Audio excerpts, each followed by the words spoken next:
fury.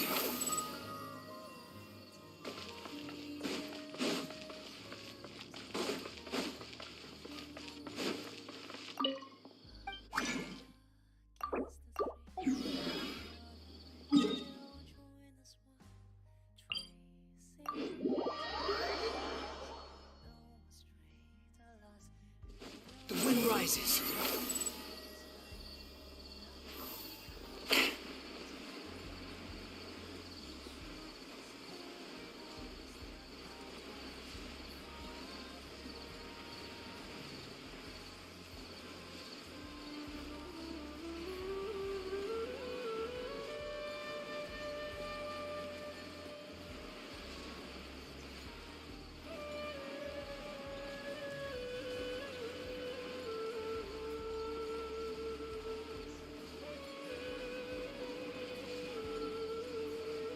Yeah. Time.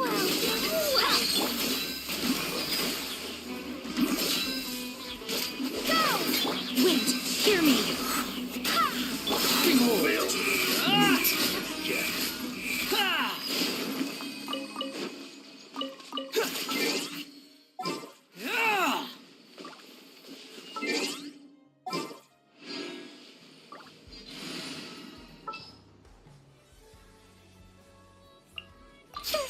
I'll hang out with you, young.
Quit following me. Too slow. Quit following me. That's close Let's enough. get it on! Have fun with this gift. Dare to mess with me? The wind rises.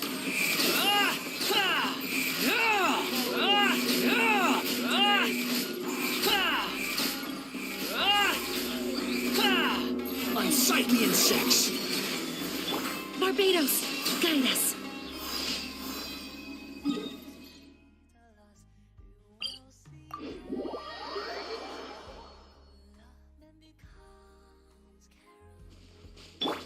Squall and fury. Too slow.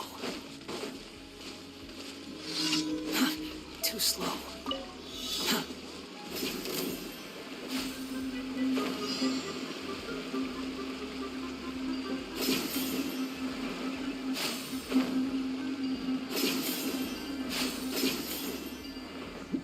Yeah.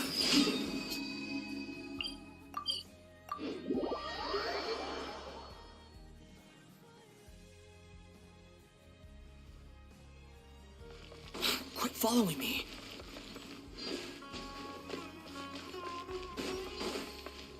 Ad Astra. Thank you for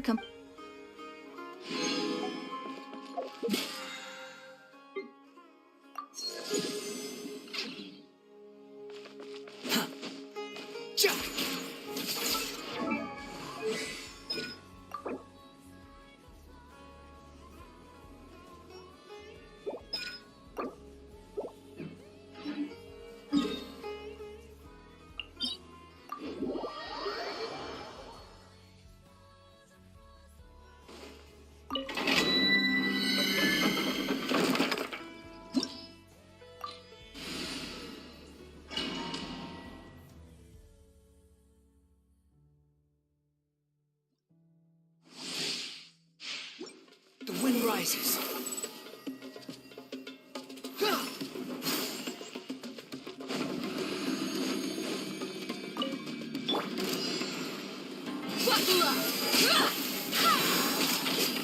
Truth repeats its course. Squall and fury.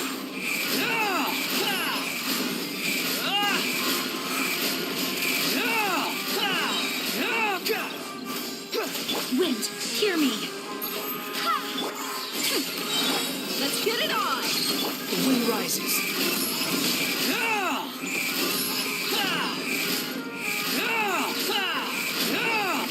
Know your place.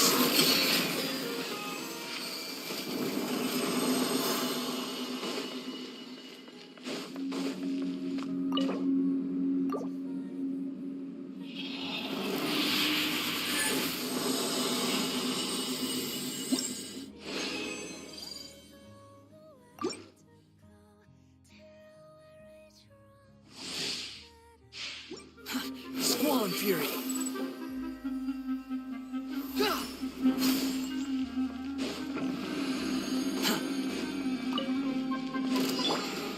Look alive! Hi!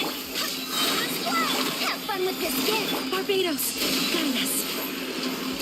Behold.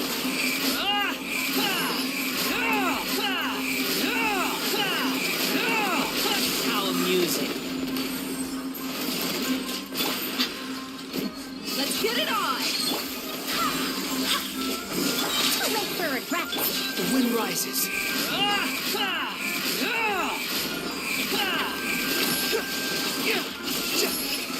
You dare to gaze upon me? You asked for it.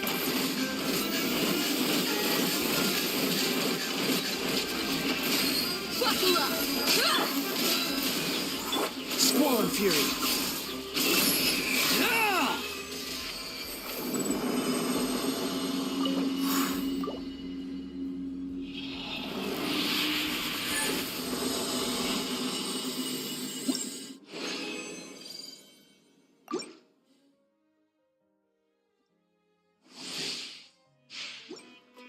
Behold.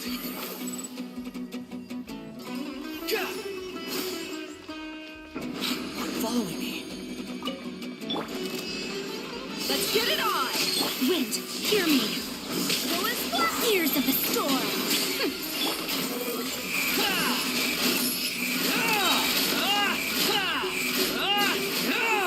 Bow your head.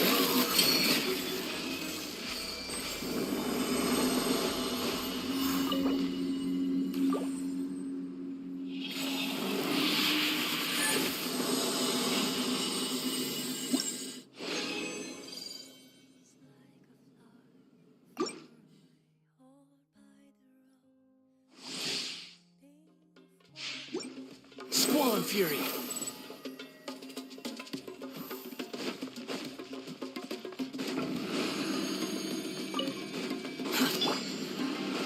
Look alive! I swear by my sword. Have fun with this gift. Dare to mess. The wind rises.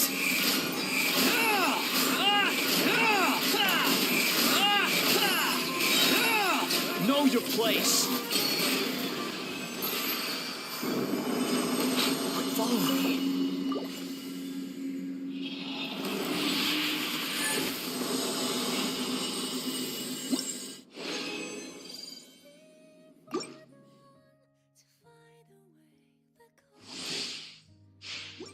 Behold.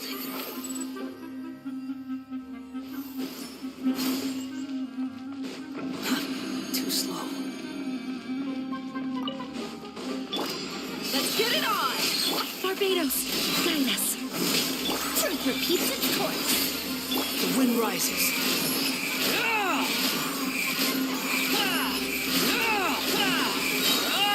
Bow your head.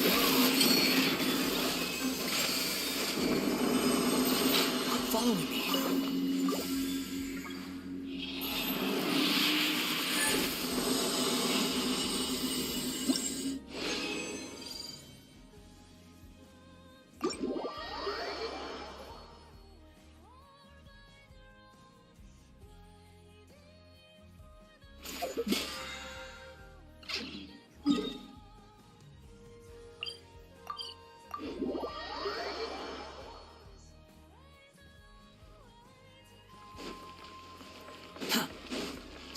Fury.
Behold!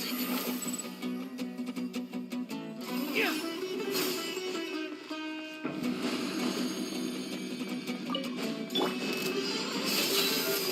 Gears of the storm! I swear by my sword!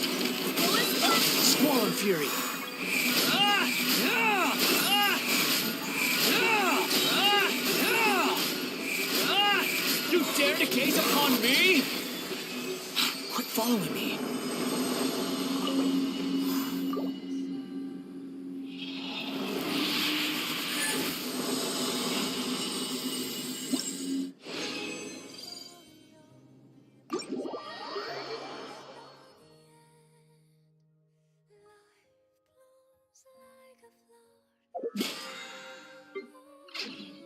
Ja!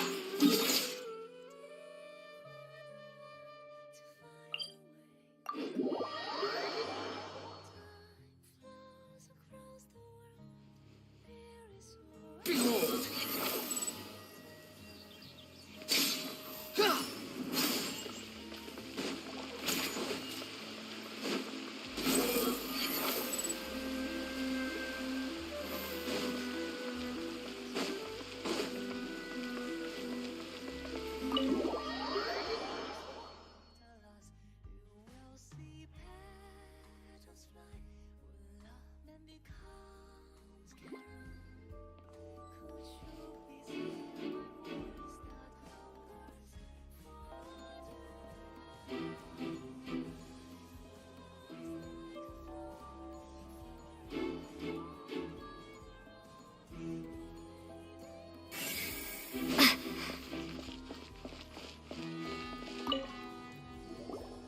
Sorry, but no one can freely enter or exit the Opera House at the moment. If you wish to leave, you must register your identity with us first. No, we're not leaving. We're representing Linny and Lynette as attorneys, so we're investigating the case. Were you always guarding this entrance? Yes, after the Chief Justice gave the order, everyone coming in or out must undergo a strict inspection. So, the missing girl couldn't have left from here. At least, not from that point on.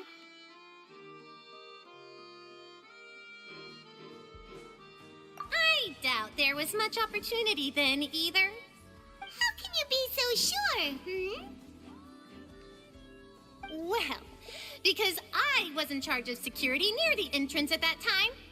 I couldn't see Linny's performance from here, which was quite a shame. Just my luck. But still, I did not abandon my post, and I stayed put no matter how loud the applause was. If someone had so much as even approached the door, I would have noticed it, let alone if they had tried to leave. We Melazines are good at that sort of thing, you know. So, it's safe to say the girl couldn't have left through here. All right, thank you for your help. This will be useful info.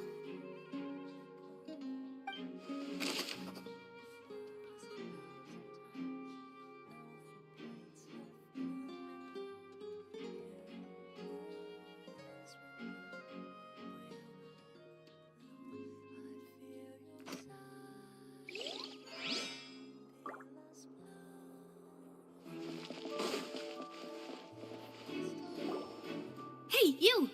Yes, both of you! Over here! I've been keeping an eye on you for a while now. Huh?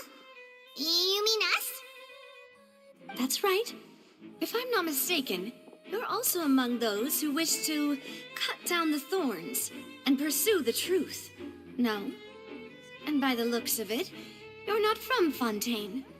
Well, you're right on the more about that one, but who are you?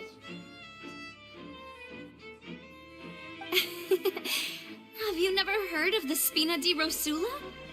From mediating disputes and providing protection to solving conundrums, you name it, Spina di Rosula does it.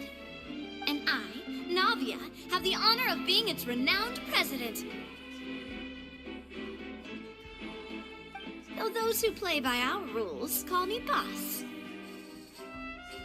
I'm Silver, her attendant. Pleased to meet you. And I'm Melus. Demoiselle's various daily needs and affairs are under my purview. Huh? Boss? Demoiselle? What gives with the names? Well, I am the second generation president. Melus and the others are still used to my previous title. My apologies, Demoiselle. Should you prefer, boss, I will endeavor to use that instead. No need. You don't have to call me boss. Just Navia is fine. Okay, if you say so. Not that we're members of Spina di Rosula anyway. All merely trifling details. Never mind. Now, back to the situation at hand. That's right. I've always kept an eye on the serial disappearance cases. My interest stems from a matter back from my father's time. Judging from the look of things, I find Linny an unlikely mastermind. Really? We think so too. That's why we're looking for clues now. But how did you come to that conclusion? Intuition, naturally. My unparalleled intuition. Farina sure was quick to point the finger at Linny without any decisive evidence whatsoever, wasn't she? But that's not uncommon for her. If you remember, the justice had to interrupt her and ask if she was pressing charges just to keep her from getting carried away. Anyway, a trial begins the moment someone levels charges. And, of course, there was no way Farina was going to back down in that situation. Sounds more like you just don't trust the Hydro Archon. Well, what's your opinion? I must admit that she can be interesting at times, but liking her doesn't mean that I'll blindly agree with her. All right, I've answered your question. Now, it's time you answer mine.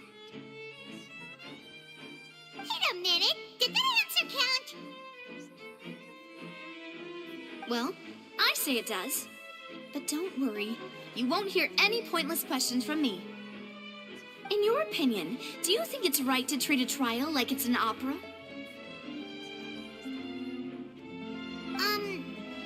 Well?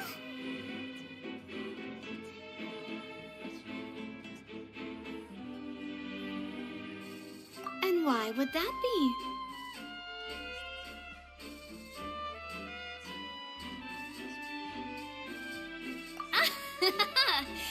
See, Silver and Melus?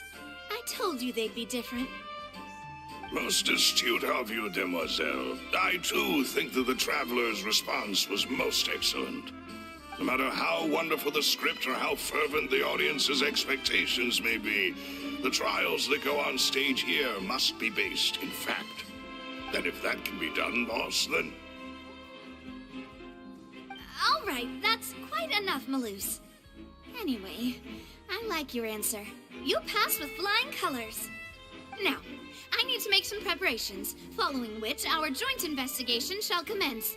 You two shall be my assistants. Wait! Since when did we become assistants?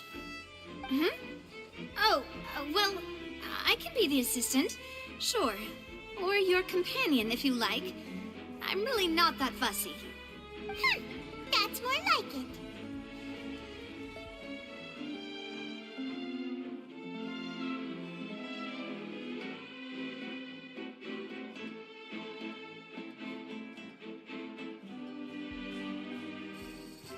Far be it from me to brag, but I believe that Demoiselle's intuition will be instrumental in uncovering the truth.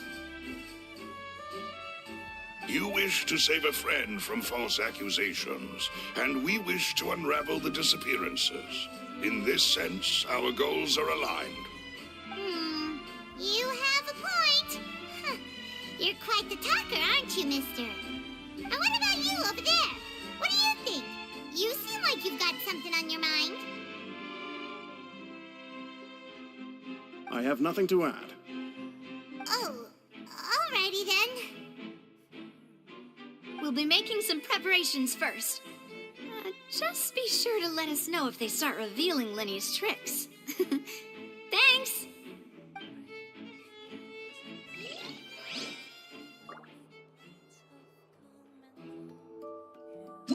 Whoever the murder...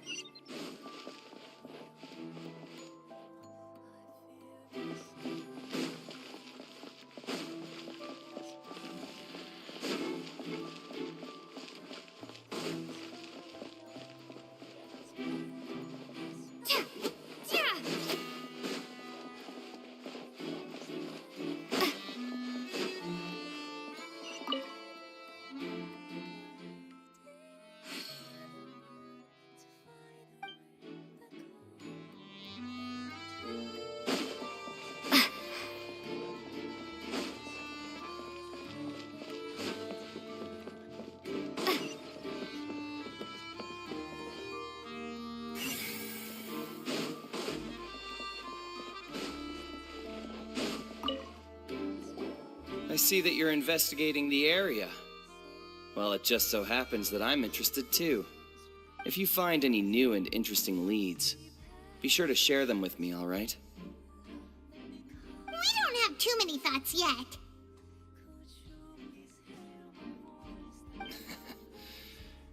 Then why don't I tell you my hypothesis first?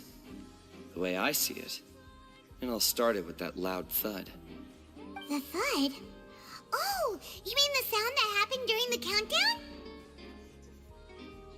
Yes, exactly. It wasn't terribly loud, but I suspect that most people heard it. It's just that everyone was awaiting the results of Lenny's trick with bated breath, so no one paid it much mind. But now that the incident has happened, the thud has become an important clue. That makes sense. So, what do you make of it? I'm of the opinion that it may have been the sound of Lenny's accomplice. Lynette, perhaps. Jumping atop the water tank, or something like that. And when the pyrotechnics went off, she cut the rope, sending the water tank crashing down. But wasn't the noise we heard too loud for that? Perhaps the balance wasn't right, leading to a particularly rough landing. Oh, that's true. I suppose I must reconsider. That does remind Paimon, though. What was with that sound?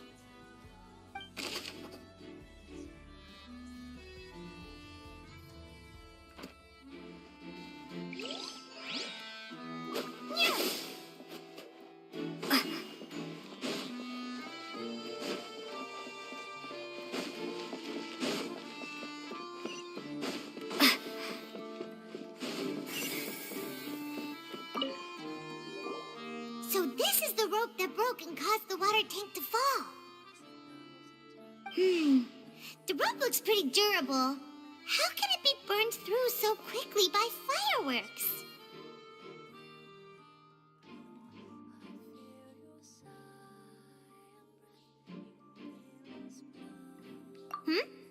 Why are you suddenly so serious, Traveler?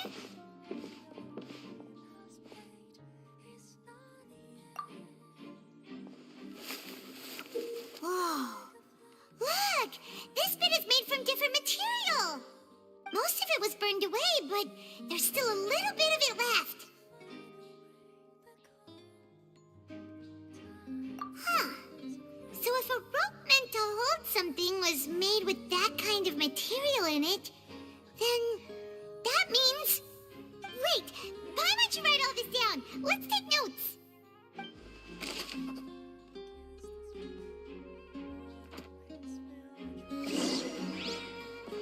checked everything of note here at the performance venue. Paimon wonders how Linny's discussion with the bards is going. Let's go.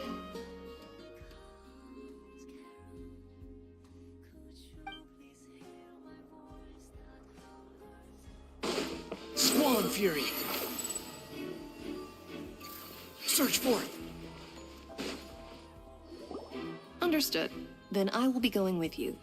Just so you're aware, I will be monitoring your actions and making notes as necessary. Very good. Thanks for being so agreeable. I'd pull a rose out of my hat as a gift for you if I could. You may spare the pleasantries. I'm just doing my job.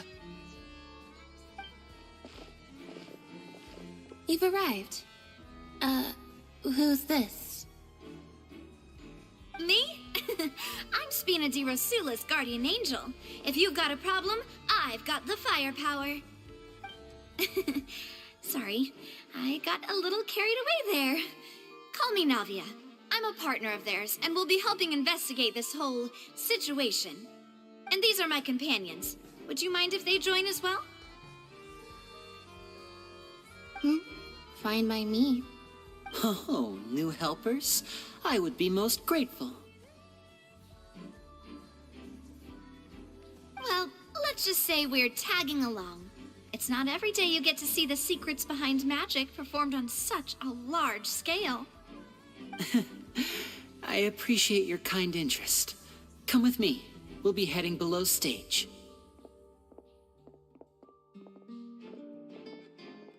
Huh? Below stage? Yes, a world of secrets is hidden beneath this magic box, prepared specifically for this switcheroo trick. But before I reveal everything, you should have a look first. Notice anything strange here?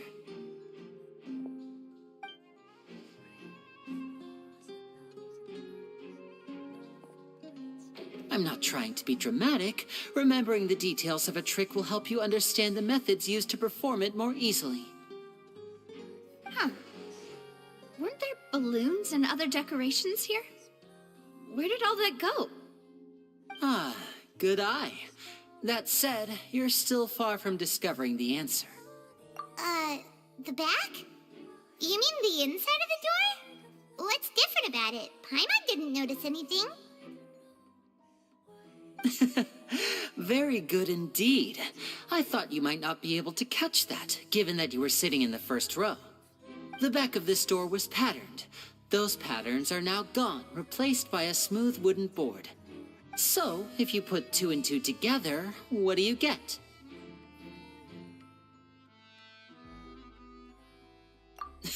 Exactly. All right, let's go. I'll tell you how it works as we head down.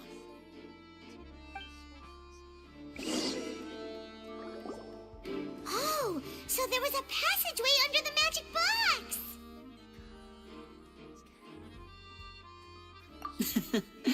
I knew you'd figure out most of it as soon as you saw this place.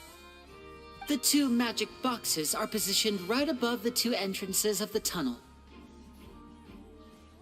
See this flatbed trolley? The box with the lucky audience member in it would be shuttled over to the other side using the trolley. This trolley can raise and lower and even rotate, ensuring that the box will face in the right direction. I see.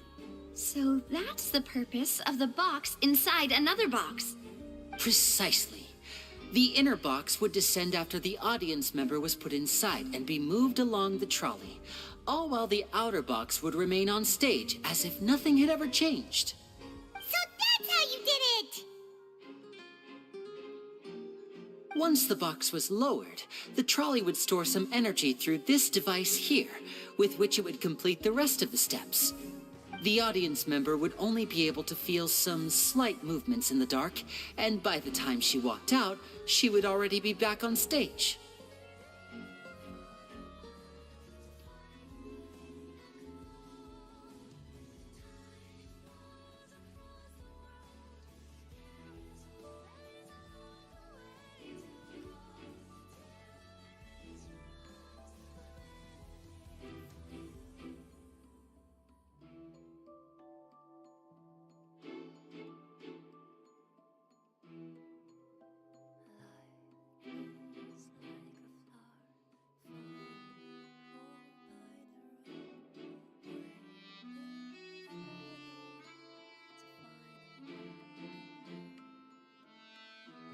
right! You were talking that whole time, and you even came out for a moment near the end! Ah, yes. A phonograph operated by Lynette was used to achieve that effect. My assistant and I had already scripted our conversation beforehand. When the countdown began, I had already gone to the opposite box via a tunnel using that ladder. And what about Lynette? Where was she? I was in the mezzanine space in the back of the box. Oh, interesting! That's how we were able to coordinate Linny's lines with the assistant. And, by the way, I was the one who walked out of the box at the end. I mean, we are twins. All it takes is a change of clothes and no one can tell who's who. And that's my favorite part of this trick. Only Lynette and I can perform it. So that's how it all worked! Wow, every detail you revealed was more amazing than the last!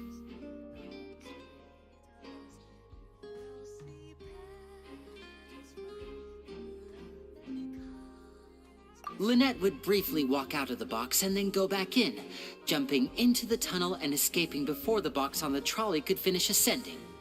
And then I walk out of the other box in the audience area, and the trick would be complete. The operative word here being would.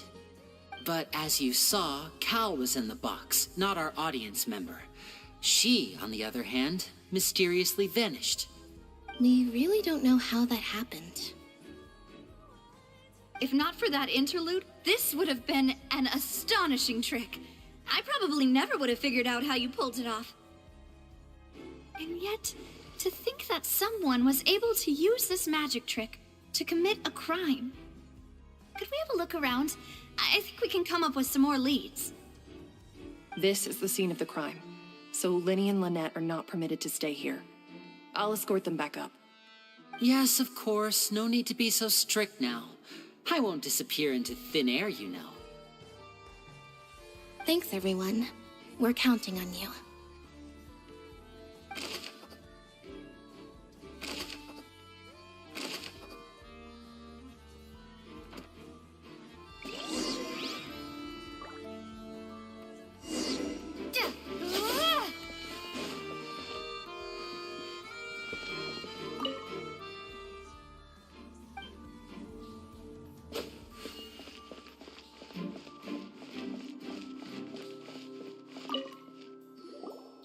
The floor is wet. Please be careful not to slip. Speaking of which, why would there be water here? Oh, Paimon knows! It's one of those tricks where you pour water into a jug and then flip the jug over only for the water to disappear? And here's a broken vase. Huh. Did the trolley knock it down while moving? That can't be. The trolley moves along tracks from start to finish. It couldn't have hit the vase at this distance. Let's note this down too and think about it later.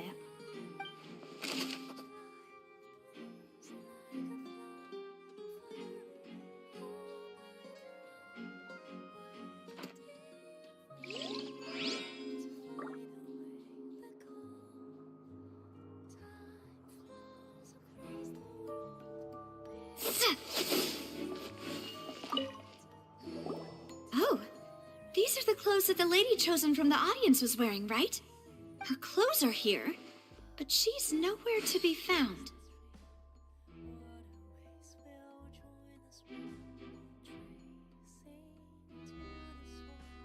Right. And do you really need to do that if you're kidnapping them?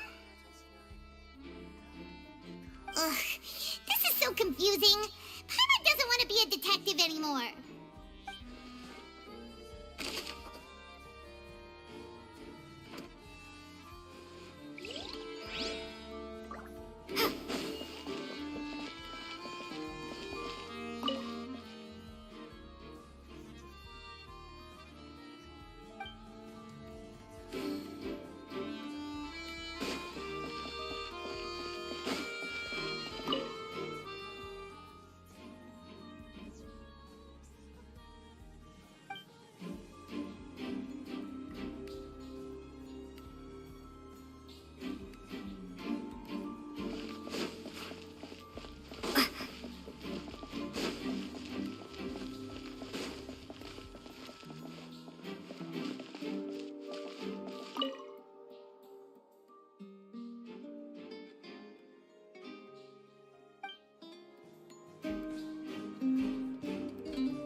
this? Looks like a hook tied to the end of a rope. Huh? There's all kinds of odds and ends here.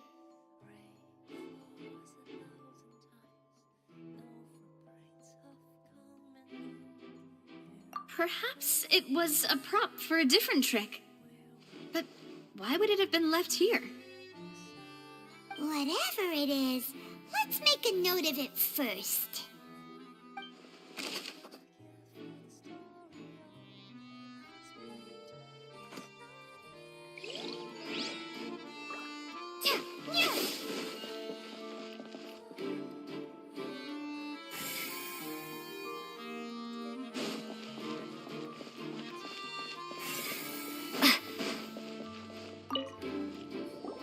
What is this place?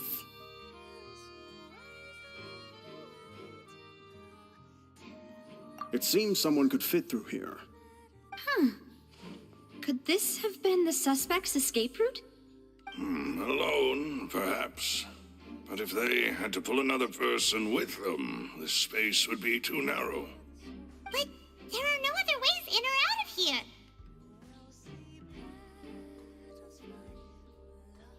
Oh, you're right! Let Paimon write that down.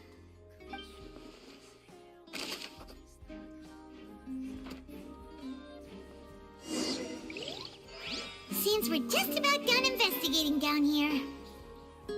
Yes. Let's head back up.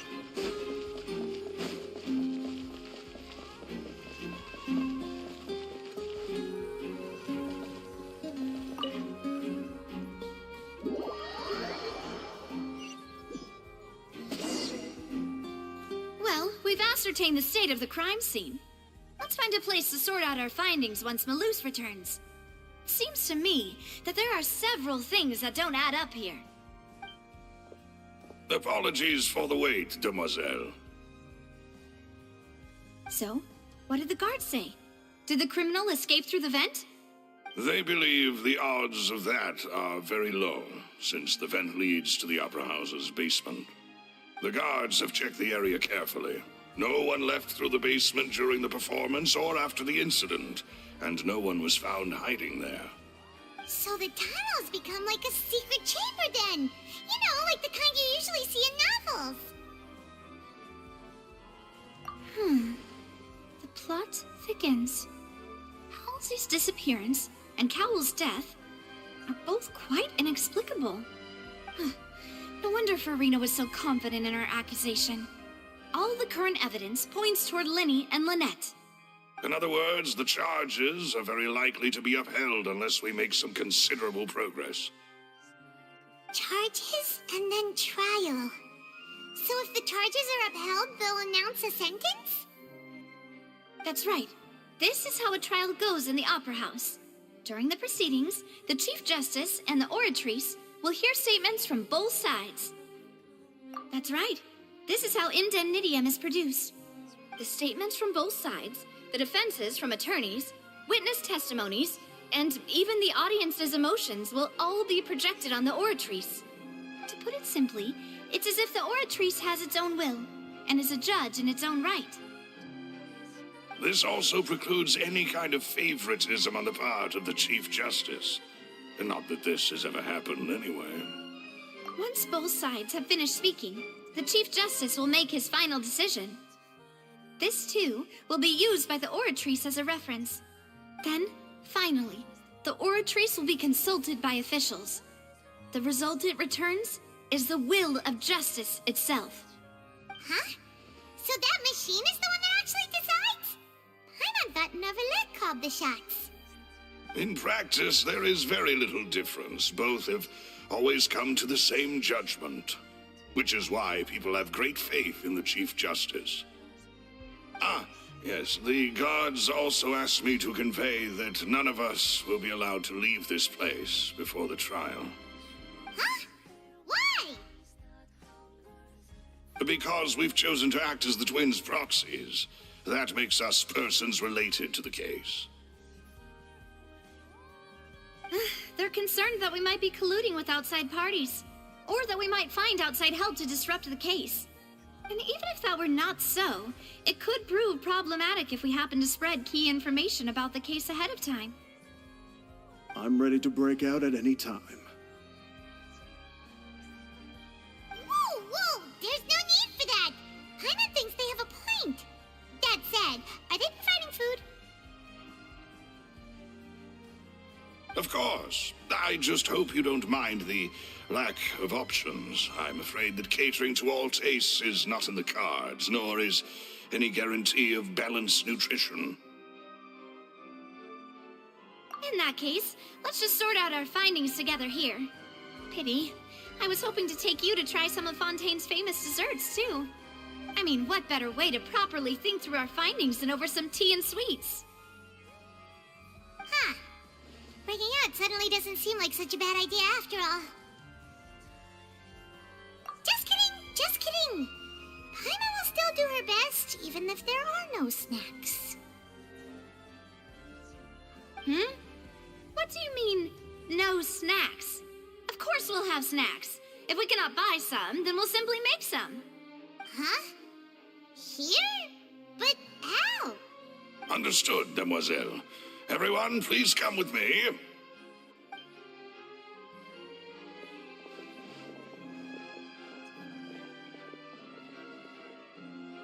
Wait, you're carrying a portable stove with you? Yes, I must be prepared to meet the demoiselle's baking needs whenever the fancy strikes her. I have eggs, sugar, and almonds at the ready. Good work, you two. Then I'll get to it. Please sit tight for a moment. You'll get to taste my awesome snacks soon enough. These three are quite the interesting group.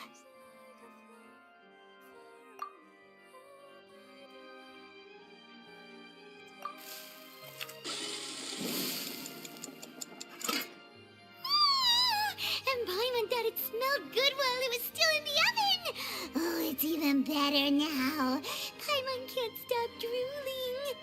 From the way you had these two guys carrying all that stuff around, Paimon thought you'd have them do more during the baking process. But you ended up doing the entire thing by yourself.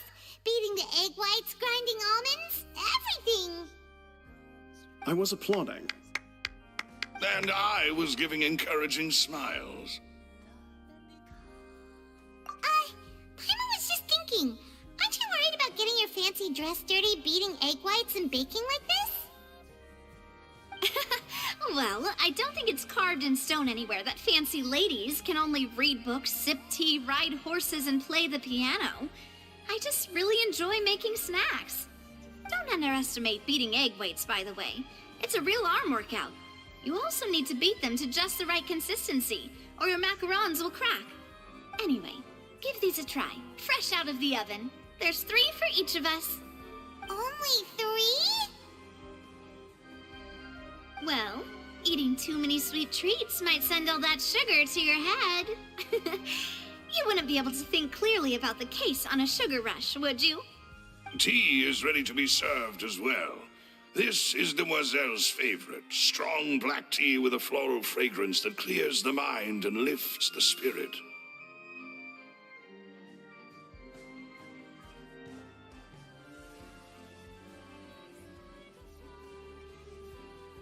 No need for concern. I'm merely doing as I should.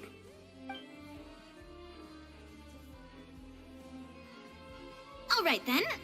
Down to business. As Paimon mentioned previously, the tunnel seems to be something of a secret chamber.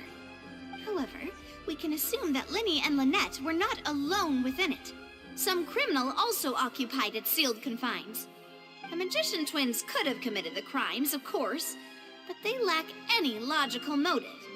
Exactly! Why would they do such a thing right when everyone was watching?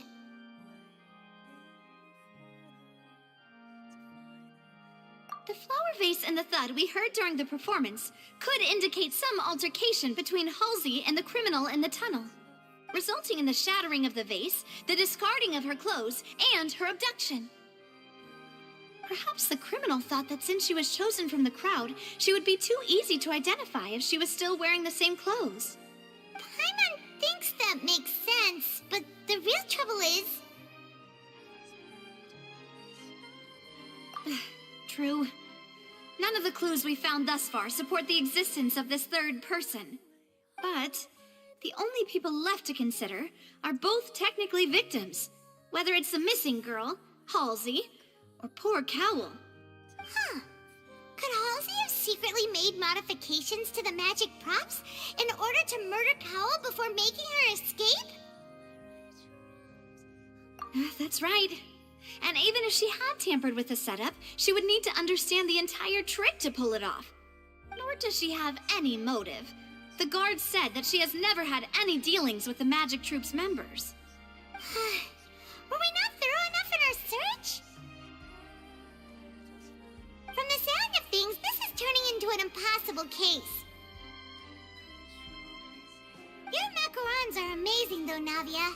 They smell great! They're nice and crisp and super sweet! They are my specialty, after all. And I see you've already had 5 of them. What? 5? Oh, that can't be right. Paimon only counted 3, honest! Please don't worry about it. At my age, a few less sweets might actually be a good thing. No. Being greedy is one thing, but Paimon knows how to count. Besides, Paimon knows that if she ate too many, then others wouldn't have enough. Wait, even you don't believe Paimon? How could you? If Paimon ate those 2 extra macarons, then may they turn into stone in her stomach! All right, we get it. Well, I suppose one of us might have gotten too engrossed in our chat and eaten them by mistake. No big deal. Maloose, set up the stove again, if you would. Huh? What are you doing? Making sure everyone gets 3 macarons, of course. Exactly. We don't want to trouble you. As you wish, demoiselle. And I have the egg, sugar, and almonds. Well, this really is your hobby, huh?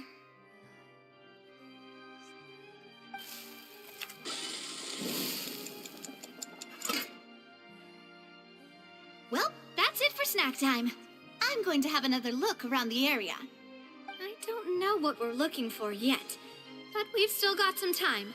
As attorneys, I suggest the 2 of you think the case over again. It would be awkward if you got all tongue-tied on stage during the trial. All right, thanks for your help and for the snacks. It was nothing. A small task for the Spina di Rosula. Silver, Maloose, it's time to go. I'll be back if I find anything new.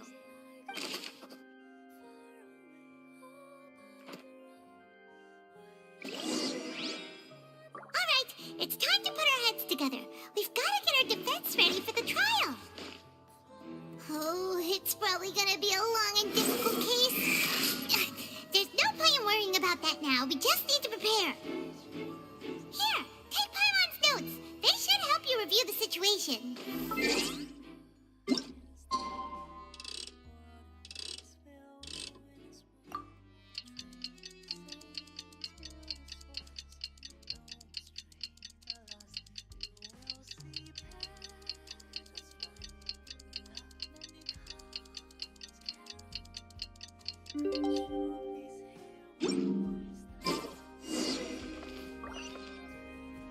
Squall Fury.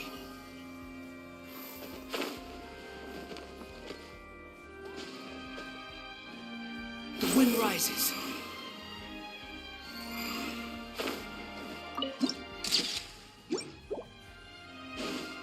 Yeah. Squall Fury.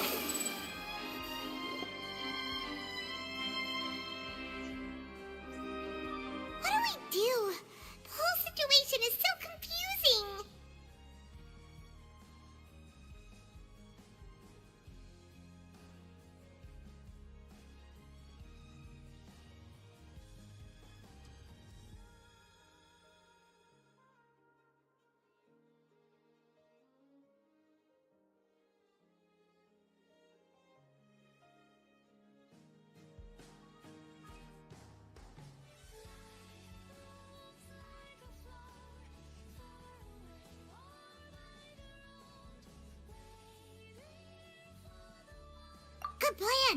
Impossible things don't just happen. We'll get to the truth one way or another. Just relax. Even if everyone else suspects Lenny and Lynette, at least we will be supporting them from the stands. Besides, I doubt Farina understands any more about what happened than we do. Thanks, Navia. Well, we'll be going then. Best of luck to you.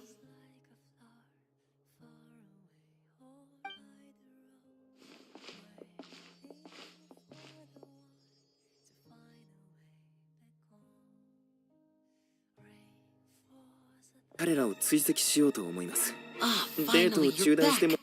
Well, how did your investigation go? To be honest, you might be disappointed. No. We're already very grateful that you were willing to help. Well, now, don't you all look disappointed. Don't tell me that your investigation came up empty-handed. That was to be expected, of course. The guilty can never produce proof of their innocence. But don't let that stop you. I shall be terribly disappointed should you, my most anticipated foe, concede so easily. Since both parties are present, I declare that the trial regarding the magic show incident is now in session. Firstly, in order for the audience to understand the causes and results of the incident, could we please have Mr. Linney explain the trick? Yes, of course. I will explain while Lynette demonstrates on stage. All the necessary items have been prepared.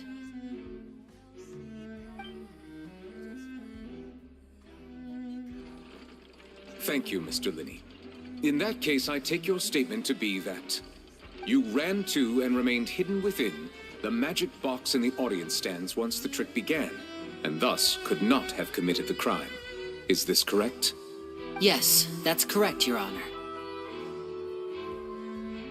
In that case, I call upon the prosecution. Lady Farina, do you wish to refute his statement in any way? Why, of course I do. Allow me to take the first shot and break this case wide open.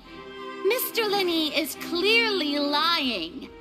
There is no way you could have been in the box the whole time if you were to abduct Halsey and murder Cowell. In fact, I'd say you were hardly in that tunnel at all. That is simply your hypothesis based on the presumption that I'm guilty. Oh, is that so?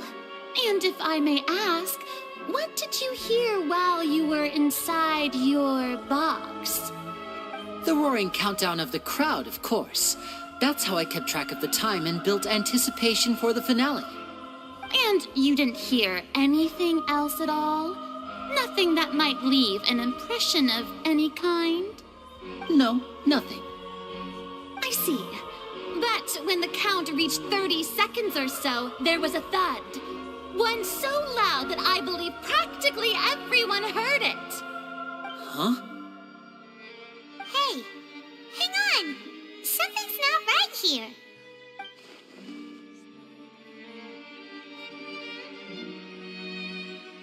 Yeah, I'm sure he could have heard a noise that loud from inside the box. I was right by the box, and I definitely heard the thud. Look at those scales. Could those mean...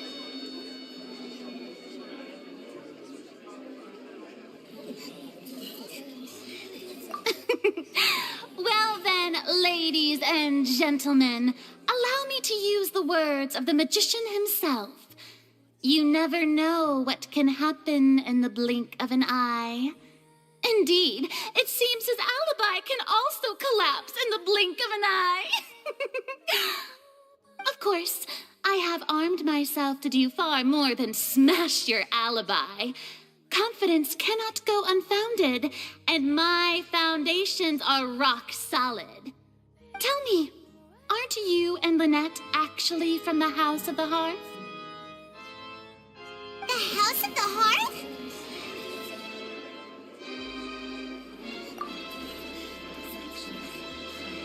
No wonder they did something like this. So the serial disappearances were the Fatui's doing. Now it all makes sense. I've got a feeling that what happened on stage probably wasn't just an accident. That's irrelevant. Our identities have nothing to do with what happened. Indeed. Then perhaps you could tell us everything that happened during that 1 minute. Your first priority is to prove yourself innocent after all. I'm sure there is little that needs to be kept secret now. Unless your script already has holes in it. The Outlander is speechless. My, oh my, don't they look flabbergasted? Now comes the infighting and discord, I suppose. This was almost too easy. Good thing I made all those preparations. Seems the all-nighter I pulled last night is really paying off. Hey, Lenny, why didn't you tell us this before?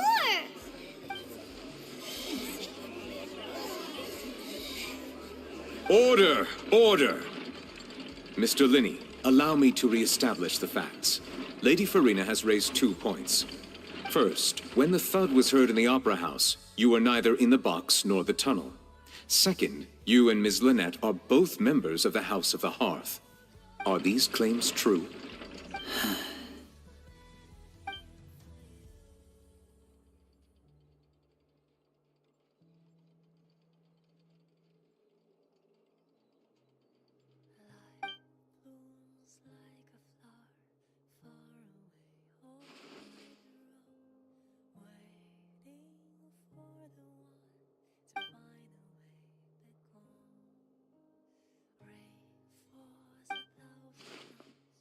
Please answer my question, Mr. Linney.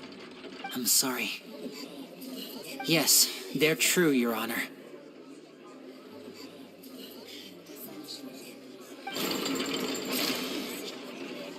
I knew it! Well, that's it. We might as well move on to the sentencing already. What should we do now? Granted.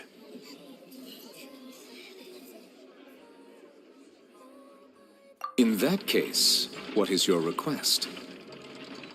Is that really necessary? They're already as good as guilty.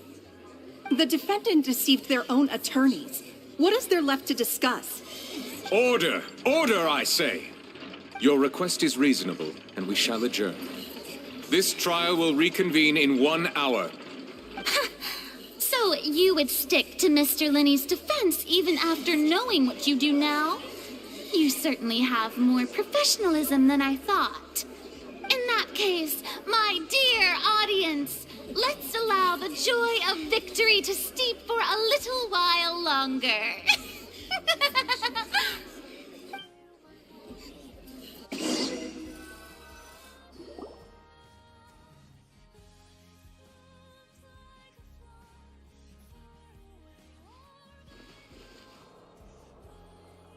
Well, this is awkward. I didn't think the Hydro Archon would dig all that up. I'm sorry, Traveler and Paimon. Yeah, sorry. Paimon doesn't know where to start. We trusted you two. We based our entire reasoning on the assumption that you weren't bad guys. Not to set the wrong tone or anything, but Paimon's really mad! I'm very sorry. I know you're angry, and reasonably so, but please, let me explain. I know you've clashed with the Vatui several times before. I wouldn't be surprised if just hearing the word is enough to make you upset. But our organization is very, very large, and the Harbingers have very different personalities and goals. Right now, we want to save people. As many as we can. That's right. I'm sure we're on the same page when it comes to this nation and the disaster that its people might face. I knew if it weren't for our respective identities, we could become good friends. That's why I didn't wish to flat out lie to you, but chose to hide some details instead. The truth is very important, but being completely transparent about everything would see us spending more effort than we need to. Right. So, you be the judge. Heck, if I were you, I fear that I'd even struggle to trust me at this point. You met a Fatus who works as a magician, a trickster by trade. All by coincidence, too. But still, I'm asking you to trust me. I am no criminal. At least, not in this case. Sorry. Please forgive us. Well, you both say that, but... Right. Let's hear your answer first, and no lies now! Of course. I'll answer any question you ask. We've been trying to find out how the Oratrice operates. We want to know why it has a consciousness. Why can it deliver sentences accurately? During our investigations, we learned that the machine's core is beneath it. From that moment on, Lynette and I have been designing this box swap trick with the objective of getting close to the core. Is that why you needed a whole minute? That's right. In truth, the audience would take about 75 seconds to count down from 60, while I would only need 15 to get to the opposite box. So, after jumping into the tunnel, I accessed the Opera House basement via the vent, and went to investigate the room in which the core is stored. That air vent was created during the construction of the tunnel specifically to execute this step.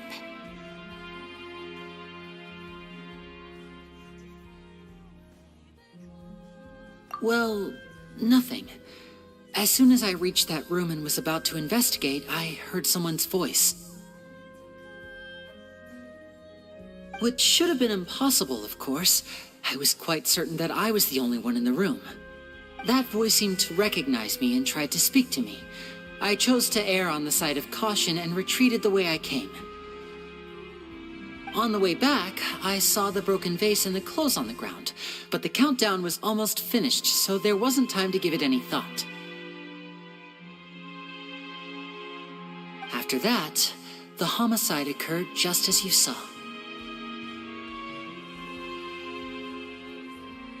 Well, that explains why you didn't hear the thud. Because of that prophecy I told you about, of course. We must know all we can about this nation's secrets in order to deal with that prophesized crisis. That's the only way we can save everyone.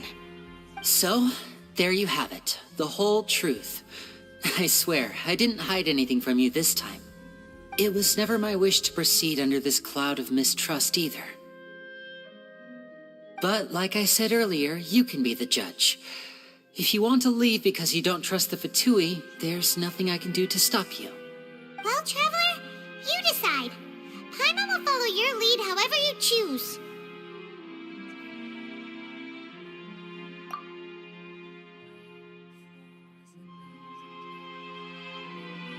Okay, thank you. Thanks for giving us a chance. The current problem is that the scales are tipped pretty badly against you two. If we want to refute the Hydro Archon's accusations, we're gonna need a seriously watertight defense. Huh? Oh, Paimon thinks she gets what you mean.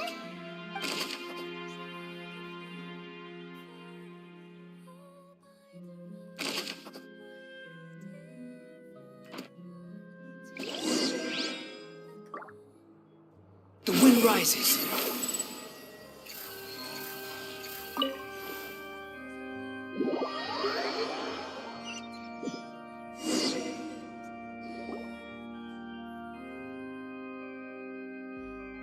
Both parties have returned to their positions.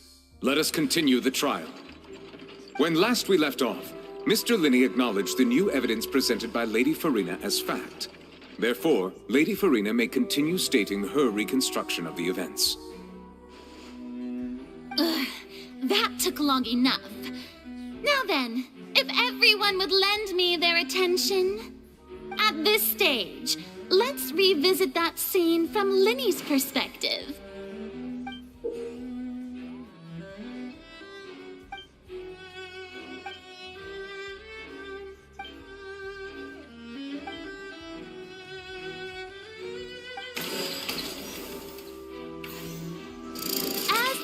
countdown began, he entered the tunnel.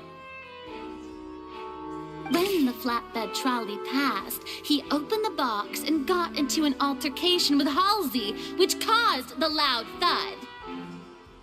He did not realize that the sound could be heard by everyone in the opera house, which is why he claimed earlier that he could not hear the sound. Finally, he used the vase to knock her out, before making her change clothes to prevent others from recognizing her. At this time, Cowell arrived in the tunnel, having heard that strange noise, and caught Linny red-handed. So Linny proceeded to knock him out too before stuffing him into that box. Afterward, Linny passed the unconscious Halsey to his accomplice through the magic box in the audience stands, before operating the devices such that Cowell's death would be ruled an accident. And there you have it. That's the truth behind what happened. Does the defendant's side have any objections to Lady Farina's description of the events? The key to refuting Lady Farina is the order of events. What Linny experienced and what he saw.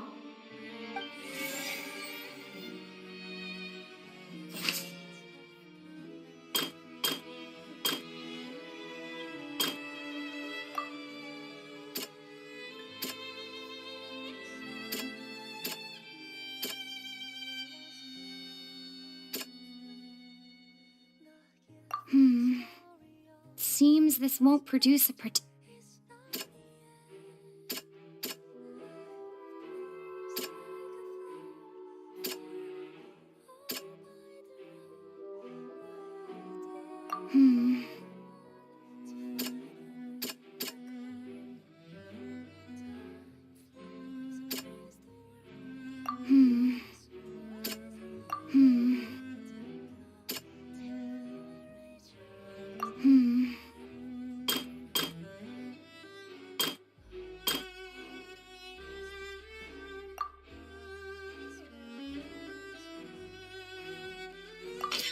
According to Linny, he left via the vent after entering the tunnel.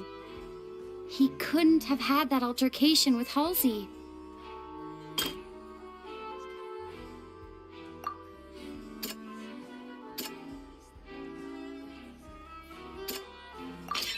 Linny went to the room that contains the Oratrice's core.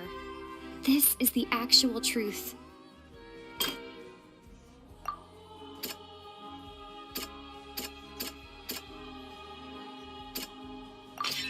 Linny did not take part in the underground altercation. He only witnessed traces of the aftermath. Attention! Ace Detective Paimon has something to say! When the countdown started, Linny did indeed go into the tunnel. But he immediately used a vent to access the Opera House basement, which is where the underground core of the Oratrice is stored. Once he reached that area, he heard a voice in what should have been an empty room. Since he felt something was amiss, he returned immediately. The crime scene had already developed by the time he reached the tunnel again, and in order to complete the magic trick, he did not remain there for any length of time. Finally, he reached the surface, and that was when the accident happened from his point of view. Therefore, he's innocent.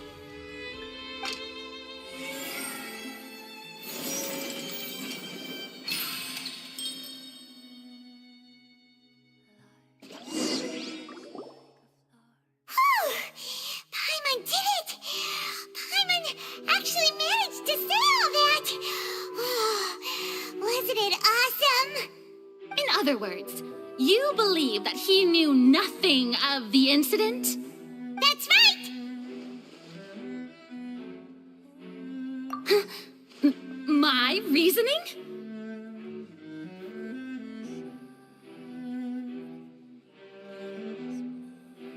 If that's the case, then if Cowell hadn't entered the tunnel, who was the entire setup meant to kill? that what you say is true, Lenny only needed to kidnap the young girl to cause a new disappearance case. What would the point of killing someone on stage be? Oh, they have a point. That's right, you tell them! And that's why they're partners of mine. They've managed to turn things around. Oh, well, your denial is very strident, I'll give you that. But what proof do you have to back your claims? Of course I do. If he had been in the magic box the whole time, how could he have not heard that sound? Why do you ask? You're saying that he wasn't.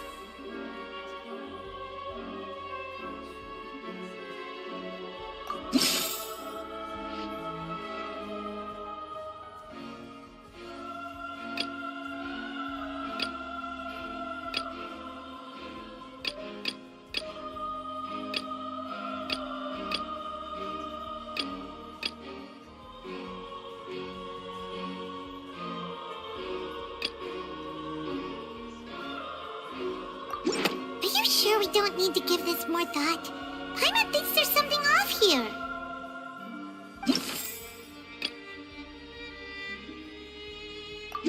Are you sure we don't need to give this more thought?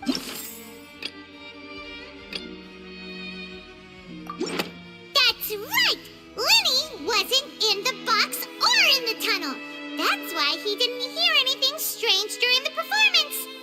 This means that when the crime happened, Lenny had already entered the basement via the vent. The same clue you used to disprove his alibi has now become the best proof! How do you like that? Well played. To think you'd use such logic. Well then, if it wasn't Lenny who committed the crimes, then who was it?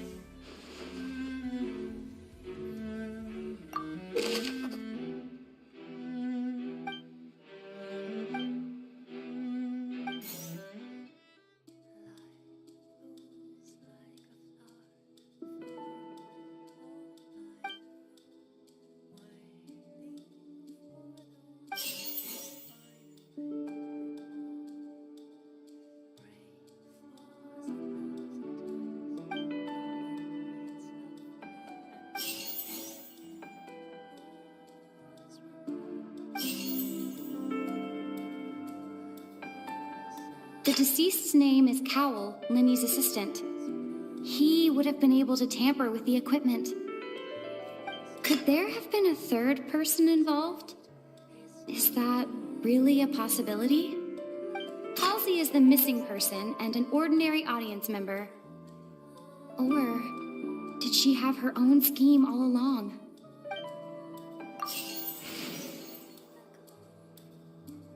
The deceased's name is Cowell, Lenny's assistant. Could there have been a third? The deceased's name is Cowell,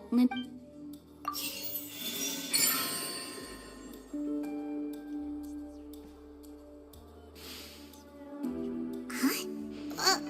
That can't be right. Are you serious? The killer was, in fact, Cowell, the deceased! Oh, is that so? How interesting!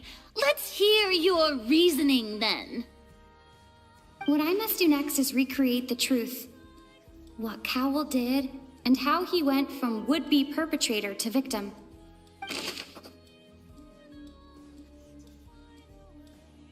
No one entered or left the opera house through its entrances. So, where would the criminal have wanted to take Halsey? The deceased's name is Cowell. The sound we heard may have come from a clash between... Lenny was not in the tunnel at that moment, which it would have been tough for both people to fit into that vent. They would likely have bumped into Lenny as well.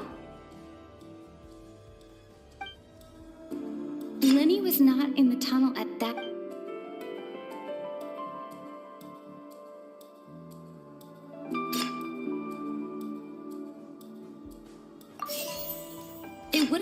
tough for both people to fit into that. Halsey's clothing was in the tunnel. So there must have been some feet. The deceased's name is Cowell, Linny's assistant. No one entered or left the...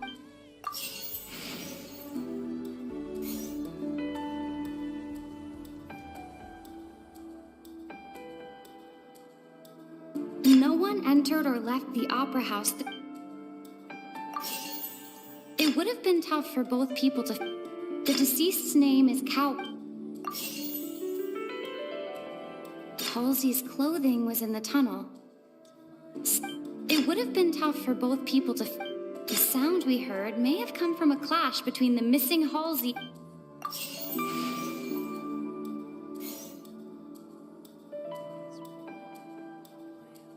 Halsey's clothing was in the tunnel.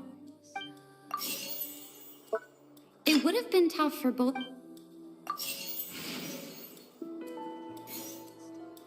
The sound we heard may...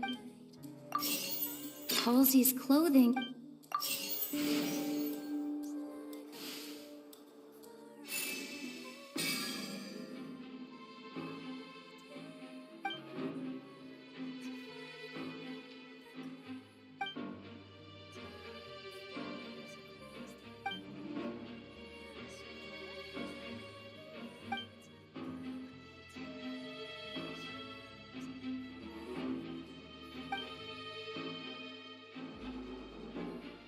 What's wrong, Traveler? Are you still having trouble figuring things out? I see how it is. So this was all just a bluff. And here I thought you had something to show for it. But it seems you're still far from the truth. Look, since we're at a dead end, why not consider a different track?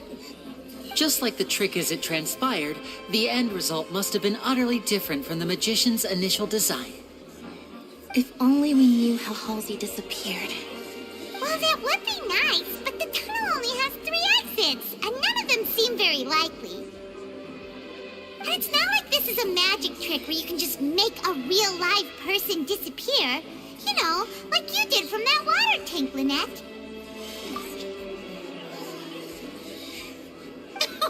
Excuse my interruption, dear opponents, but do you not see that the crowd is growing impatient? There is no greater sin in this opera house than an awkward delay in the performance.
If the defense is unable to make further effective arguments, we will move on to the next stage of the trial.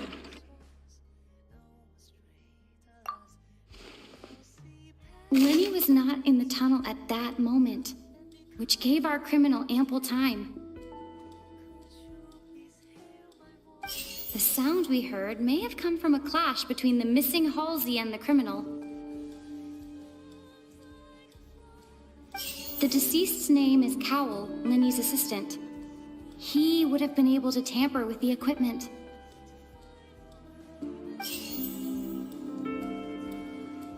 The vase was not broken by chance. It was used to cover important evidence. The water.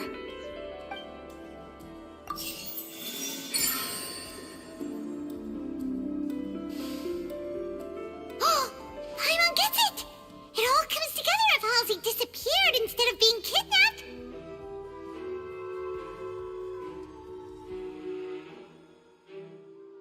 Lynette escaped from the water tank, vanishing gradually and leaving only clothes behind.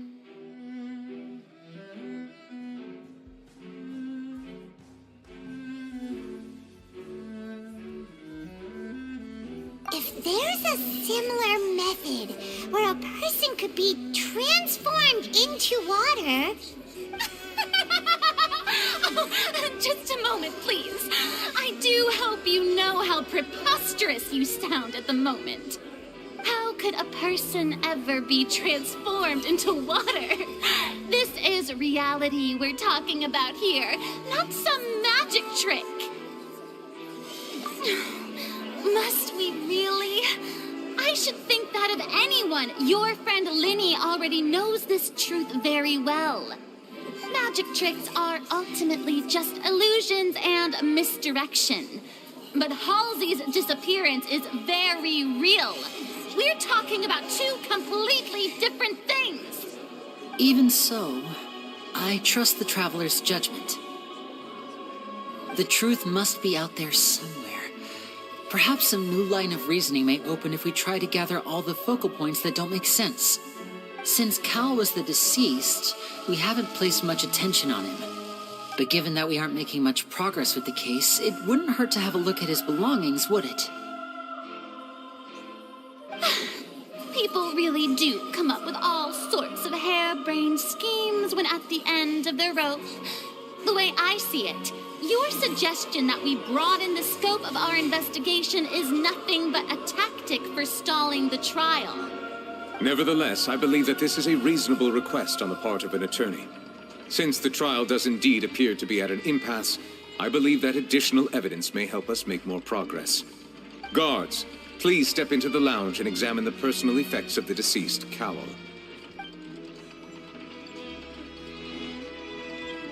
We are still examining the items, but we have already made critical progress that we feel must be shared with everyone post-haste.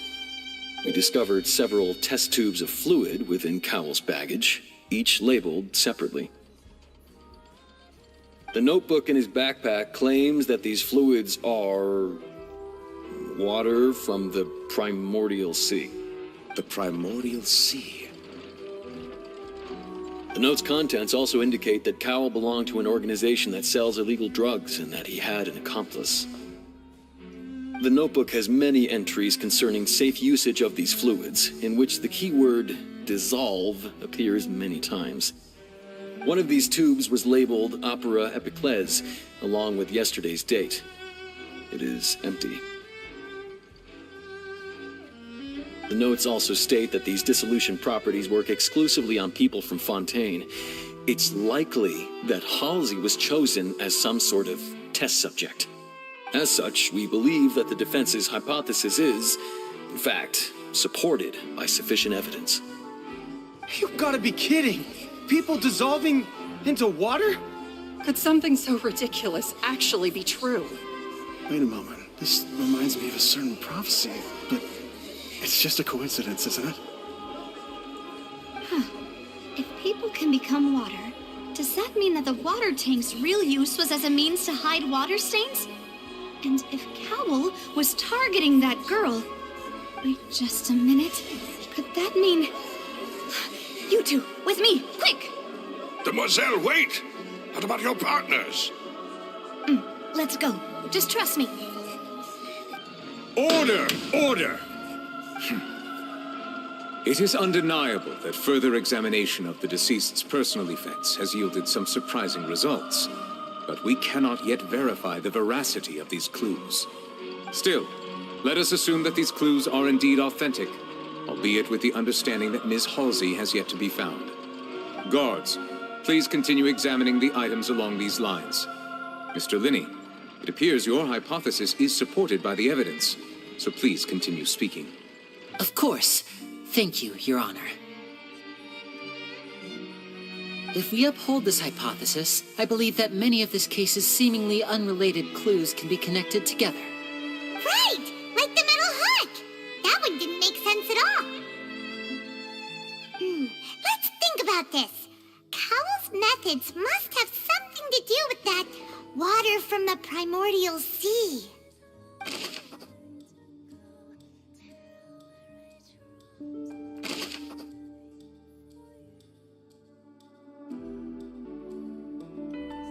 Lynette was in the magic box on stage the entire time.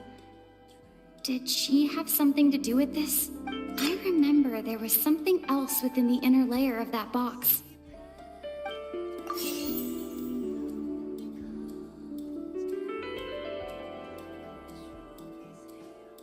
Lynette was in the magic box on... I remember there was something else within the inner layer of that... Now it seems like the hook rope was not meant for another magic trick. The deceased's name is Cowell, Linny's... The rope that strung the water tank up was lit...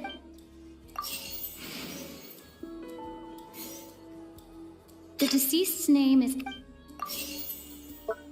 The water from the primordial sea should already have been prepped, but...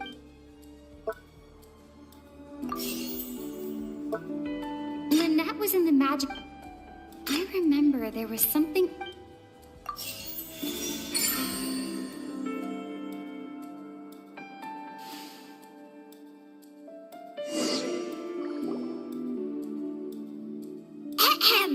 It's Ace Detective Paimon's time to shine again! In the original plan, Cowell would tamper with the water tank rope and the number selector securing his target. When the magic box containing Halsey was lowered, the metal hook would retract gradually and pierce the balloon at the top of the box. When the balloon attached to the box popped, the water from the primordial sea inside it would pour down and dissolve Halsey. Afterward, Cowell would enter the tunnel and break the flower vase to conceal the water inside the tunnel, with the remaining evidence being covered up by the water tank on stage. But he encountered something unexpected in the tunnel and wound up being fatally hit by the same water tank he meant to use to cover his tracks. Huh. That does make sense. That actually links together a lot of the more confusing pieces of evidence. Oh dear, what do I do? Even I think they sound convincing now. Have I falsely accused an innocent person? What a humiliation. Now, it seems like the only point of contention remaining is the exact circumstances that led to Cal's death. His notes mentioned he had an accomplice who could be related to the situation. On that note, the guards have just contacted me indicating that they uncovered new evidence. I shall now invite him on stage to share it with us. Thank you, Your Honor. We were just inspecting the luggage of the other people involved in this case. And we found an identical sample of the water from the primordial sea among Linny's personal effects. What? That can't be. Oh, I see. Well, how wonderfully comedic to have your own counterattack only to come back and wound you. Does this not clear all doubt? My dear citizens, my loyal audience, allow me to present my reasoning and bring this performance to a swift close. Linny did not need to take part in the dissolution of the young woman at all. Indeed, he did leave the scene via the vent.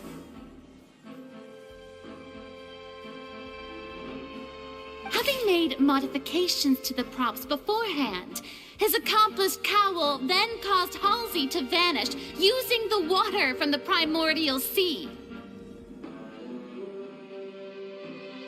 But upon his return, in cruel avarice, Linny desired sole credit and prepared to do away with his partner in crime. Ultimately, he knocked Cowell out, and the tool meant to cover the crime up also became a murder weapon. Now, as much as I regret having come to such a viciously straightforward conclusion, it does seem that the famed Fatui is quite the cold-blooded and ruthless organization.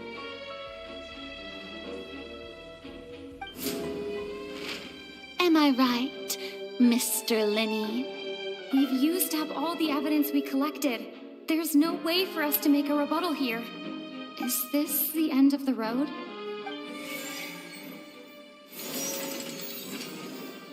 Oh no! Paimon can't think of anything either. It doesn't look like there's any way around this. Seems using the water as new evidence was too good a move. Why did this have to happen now? I think we've all seen enough now, and we have ample witnesses to my flawless reasoning. I believe this is indeed the finale. Now then, my good, noble Chief Justice, should we not, in your view, move...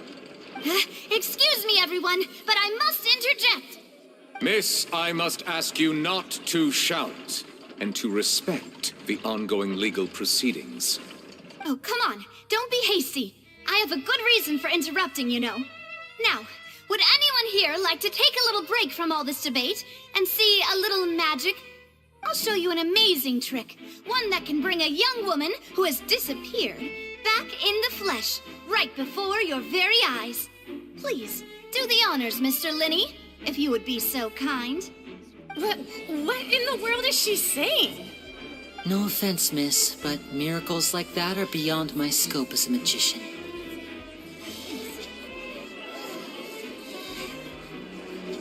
Come on now, don't be silly. Magic is all about misdirection, isn't it? It often conceals the truth while presenting a fascinating illusion.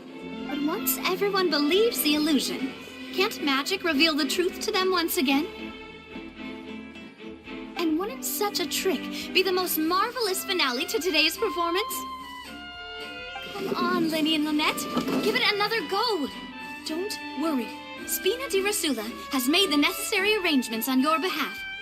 But as the magic makers and stars of the show, I think I should leave the final performance to you. I understand.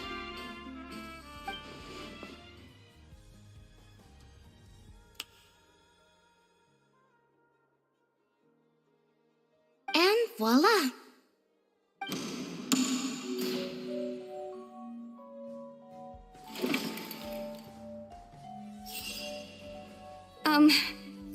Sorry for the interruption.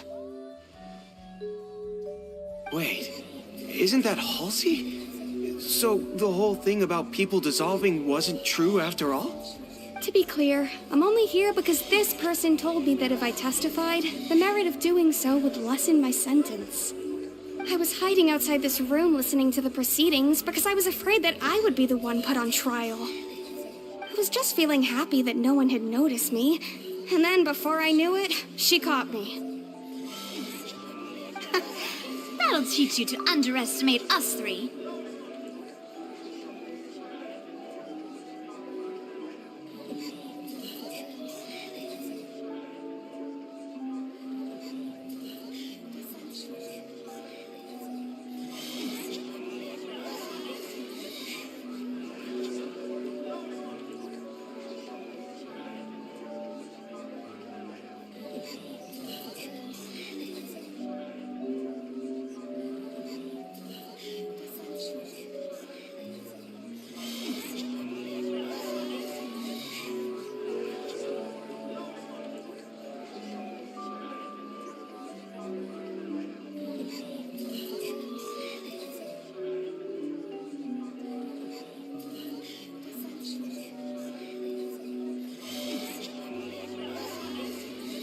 Where should I begin?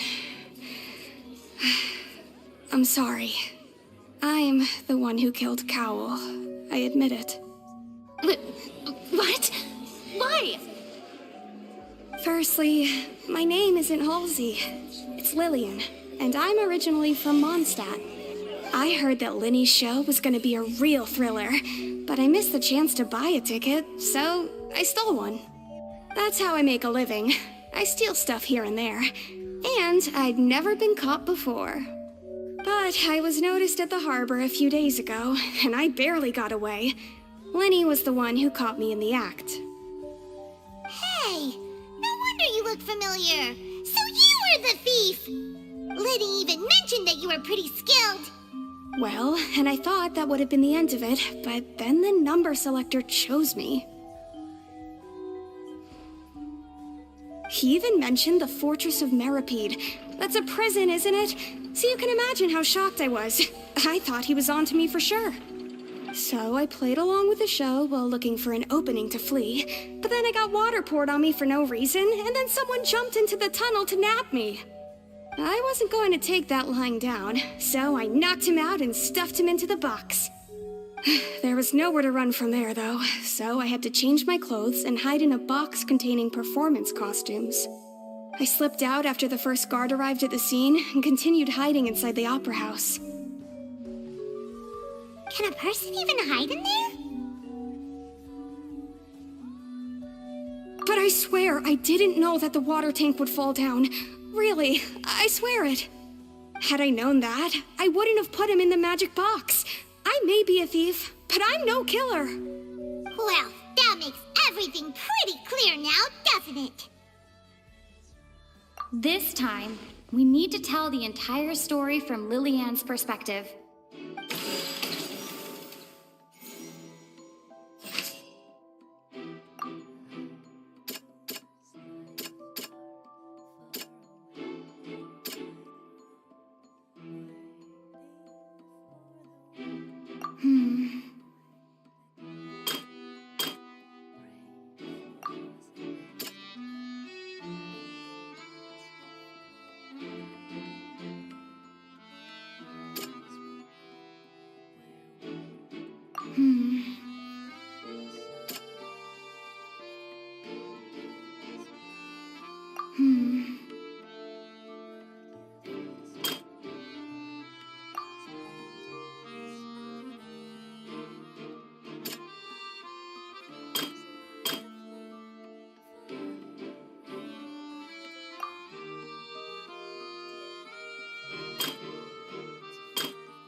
was afraid that she would be recognized if she left, so she changed clothes and hid, biding her time. Just what one might expect of an experienced thief.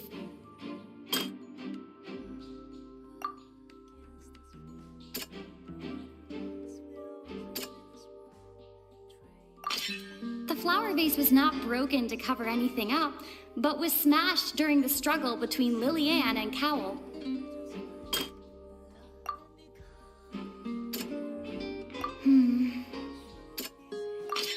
The strange sound wasn't from a fight. It was Lillian's attempt to break out when she was frightened. And it's Ace Detective Paimon time! Having been selected out of the blue, Lillian panicked. Her panic only intensified after she entered the tunnel and had water poured on her head. So she kicked the door open, producing the thud we all heard. Hearing the commotion, Cowell leapt into the tunnel, only to discover that Lillian had not dissolved. He did not know that Lillian was not from Fontaine, but was a thief who made her way in by stealing a ticket. Mistakenly believing that the water from the primordial sea needed time to take effect, he tried to force Lillian back into the box. The two broke the flower vase during the struggle, but Lillian came out on top, knocking Cowell out and putting him in the box. With no way of escaping, she changed her clothes and hid in the costume trunk until the performance ended.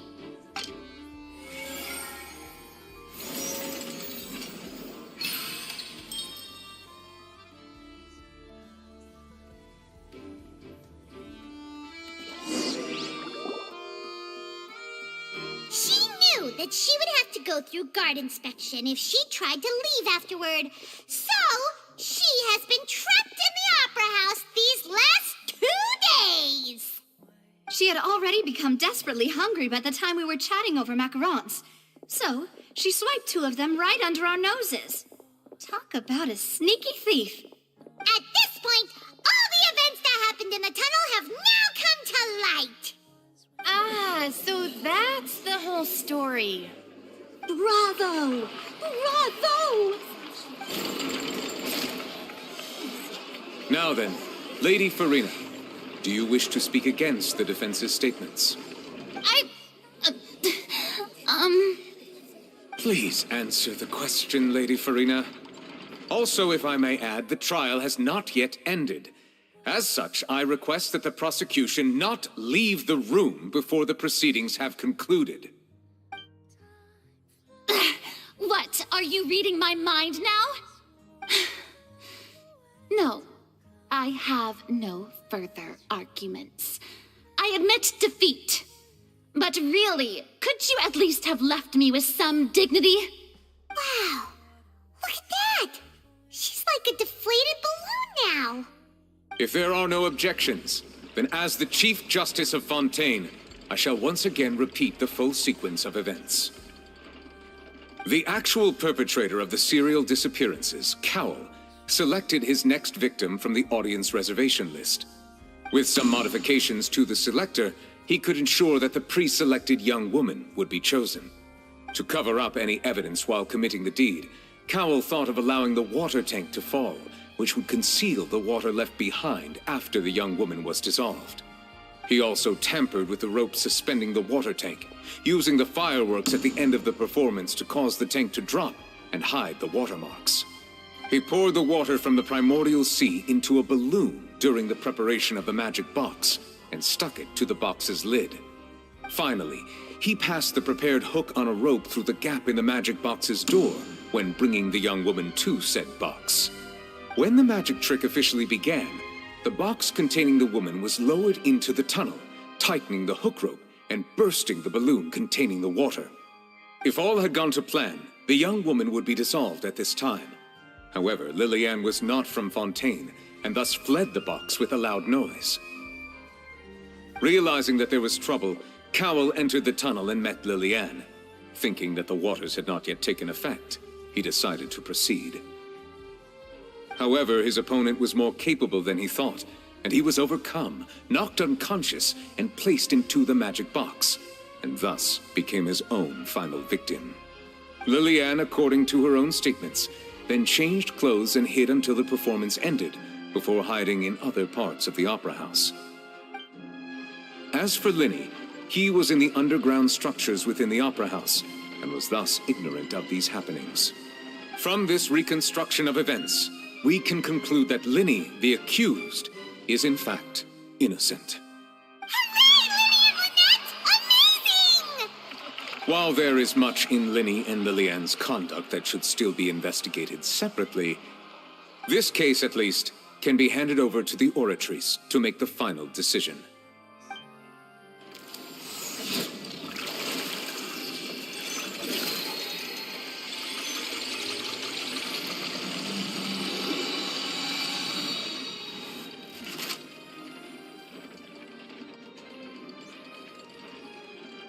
As such, Linny and Lynette are officially declared not guilty.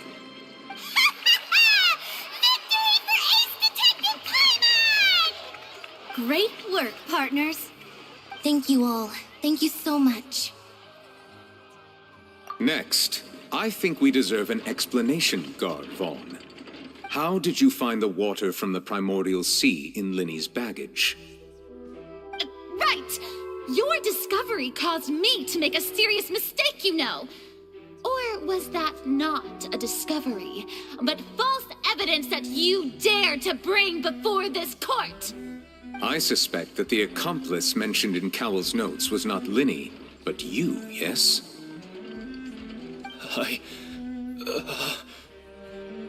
I'm sure you know what you must do to lessen your sentence. Speak quickly!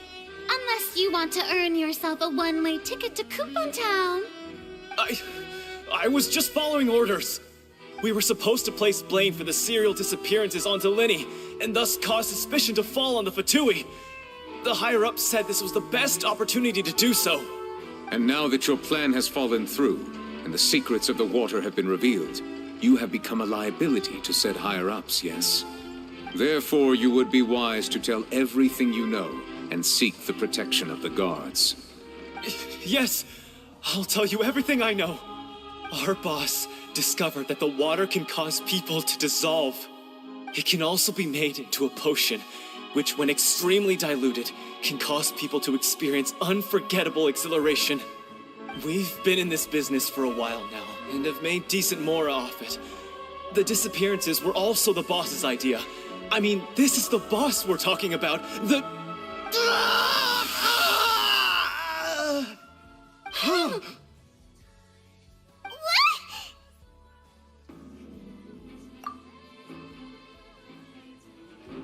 And now he can no longer talk. Such ruthlessness. I shouldn't have expected any less of them. An outrageous act. All present, please submit to inspection immediately.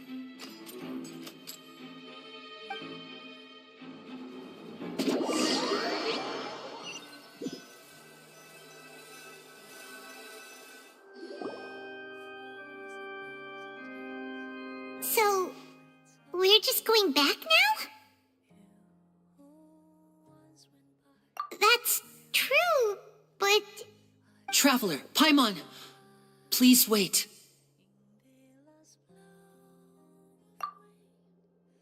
Linny... I know you may not want to speak to me right now. Maybe you don't even want to look at me. But still, let me thank you again for defending me to the end, even after you learned that I'm a member of the Fatui. I guess. But regardless, I'd like the opportunity to set things straight. I didn't approach you with any ulterior motives or ill intent. I've spoken to you as myself, just plain Linny this entire time. As for why I'm a Fatus, it's because the goals of the House of the Hearth align with those of an orphan like me. That's all. That was how Father, who you might know as the Knave, approached recruiting us back then too. The Knave? The one who controls the House of the Hearth? She's your father? That's right. And since we're here, I was wondering, would you mind hearing a story? It's about my past. Back when our parents first died, Lynette and I were left wandering the streets. To survive, I took to surreptitiously observing an older street performer who did magic. It took me several days to figure out how he pulled off his amazing tricks. I took my sister through several streets until we found a crowded corner, and we began to perform magic tricks there. To my surprise, we proved to be pretty popular, and we could at least stop worrying about where our next meal would come from for a time. But I didn't want my sister to remain a street rat together with me forever. Before long, an aristocrat came to me and claimed that he wished to take us in after watching my performances. So you went from orphans to nobility just like that? That was how we felt at first, too. As if fate was on our side and we could say goodbye to those painful days. But I gradually discovered that while we were called foster children, he was really after my talent for magic tricks. He would constantly take me to all sorts of banquets to garner attention, which he would then use to expand his social circles. That doesn't seem too bad either.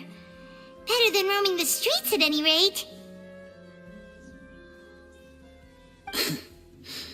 It took a while for me to realize just how dark his heart really was.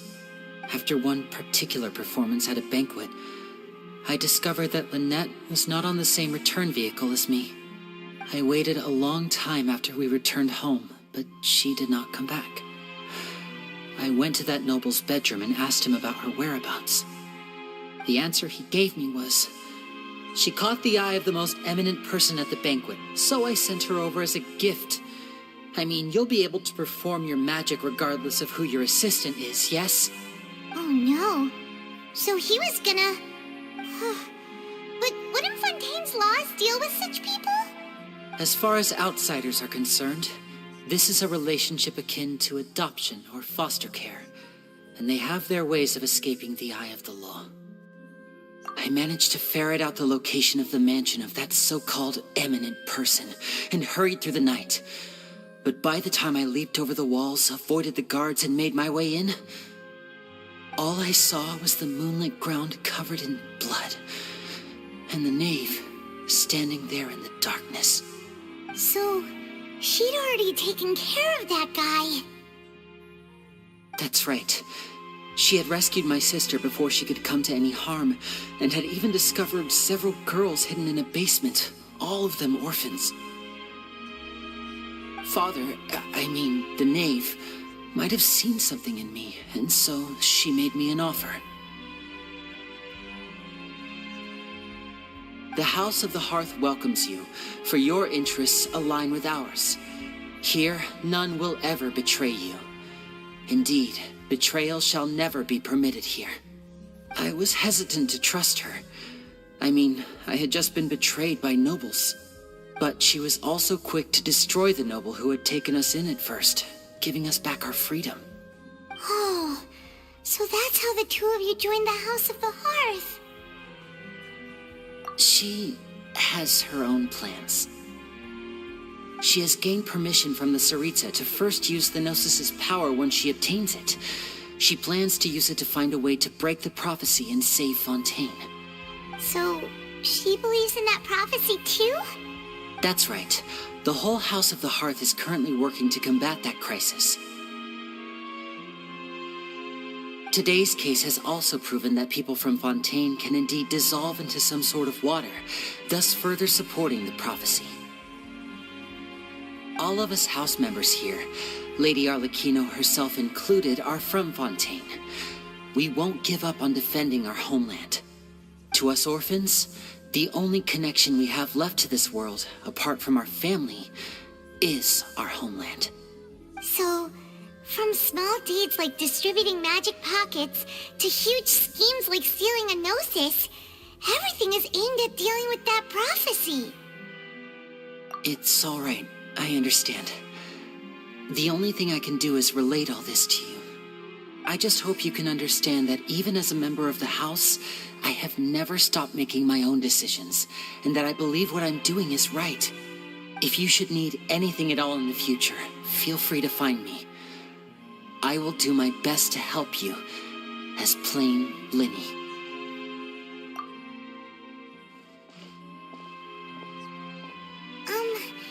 Bye, Linny.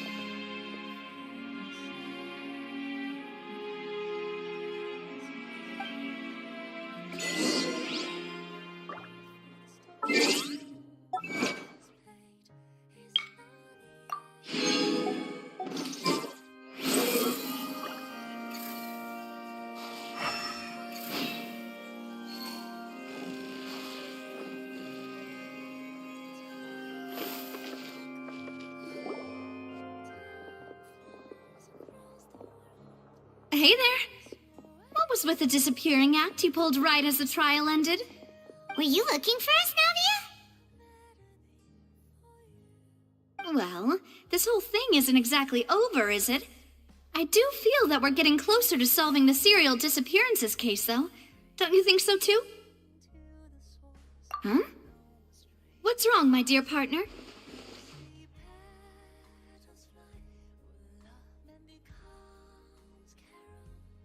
Besides, are you sure we're the ones who can crack a case that's been cold for decades now? And given that there's new evidence from the trial, there should be a trail of breadcrumbs for the Hydro Archon's people to follow now, right? Ah. I see. Well, I won't lie. I'm a little shocked to hear that from you. But I suppose you are just travelers who have only arrived in Fontaine after all. Sorry. I might have been too presumptuous. Don't say that, Navia. Oh, and we were having so much fun investigating with you, too. It was like having new waters flowing into a stagnant mire, causing new hope to spring forth, and the reflection in the murk to become clearer. Sorry about that. I'm a bit prone to nostalgia. Don't mind me. Wait, shall we have a farewell meal? You know, to commemorate our time as partners? Huh? Do we really need to get that formal? Well, guess you really did treat us as partners, huh? Well, I'd just like to have a proper ending to every important memory. That way there are no regrets later. Anyway, it would just be a meal, so it shouldn't take up too much of your time. You don't have to twist Paimon's arm. If Boss Navia's treating, count Paimon in! Oh, wonderful. In that case, why don't we return to the Court of Fontaine and head to the Hotel de Boer? I believe we'll make it just in time for dinner. All right then, let's have our farewell meal.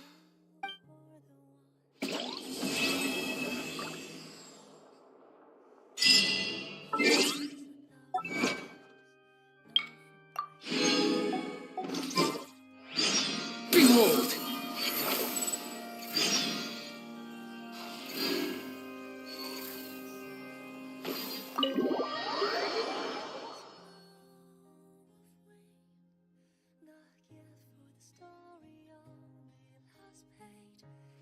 Squall and Fury! Quit following me!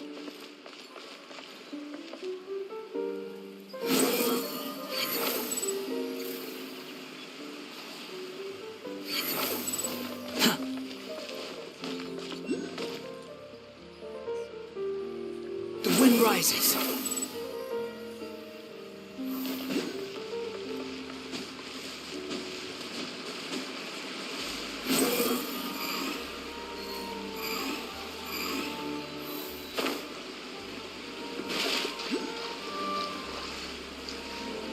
Behold, upon the gale.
rises.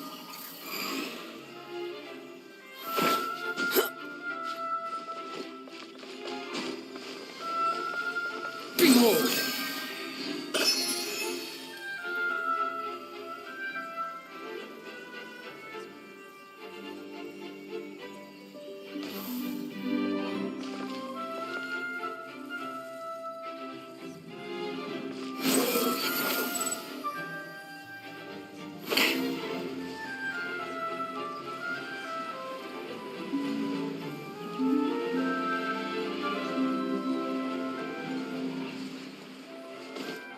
Squall and Fury.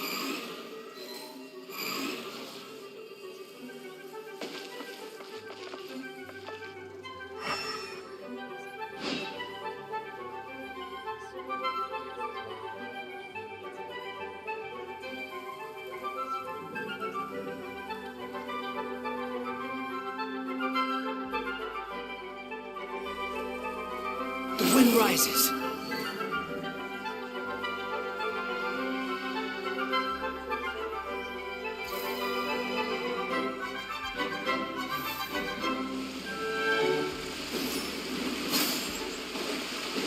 Squall and Fury.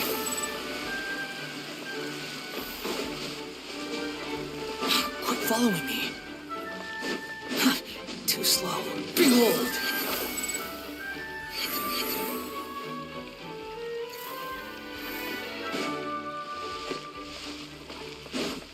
Quit following me.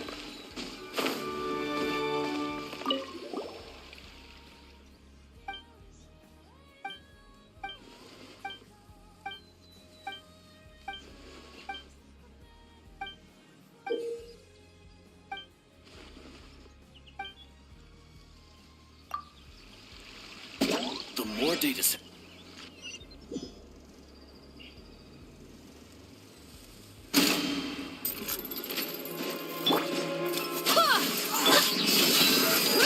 Barbados, guide us. Truth repeats its course. Too late. The wind rises.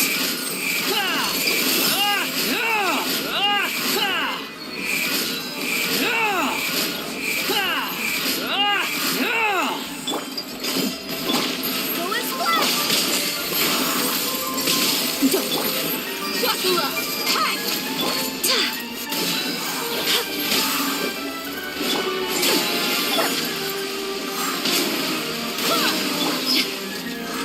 You're dead meat.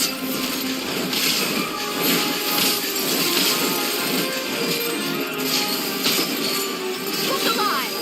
I swear by my sword. Have fun with this gift. Dare to mess with Behold!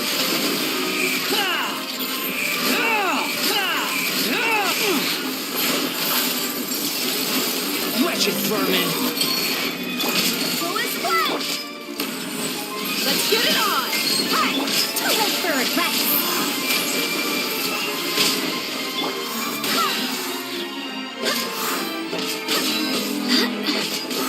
Dare to mess with me? Gloves off.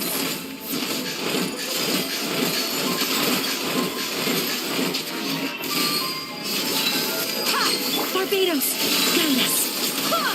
Truth repeats its course. Squall and Fury!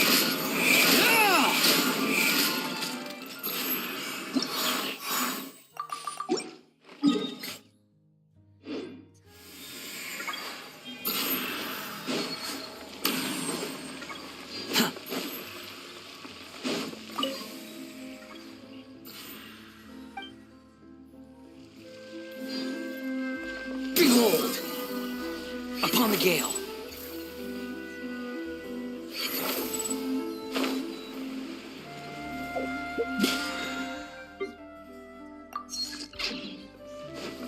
Quit following me.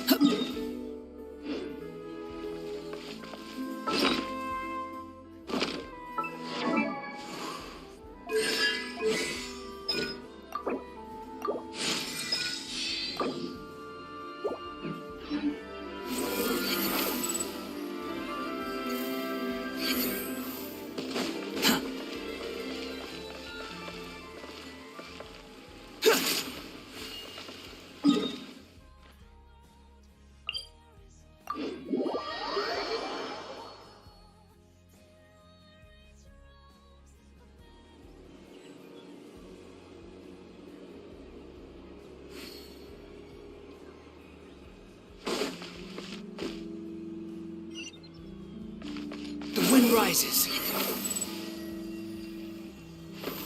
Quit following me.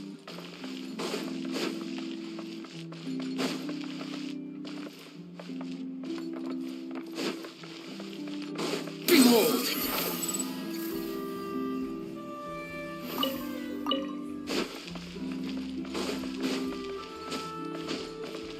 Squall Fury!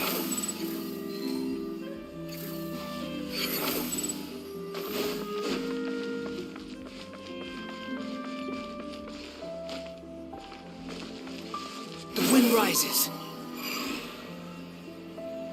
Gah! Too slow. Squall Fury!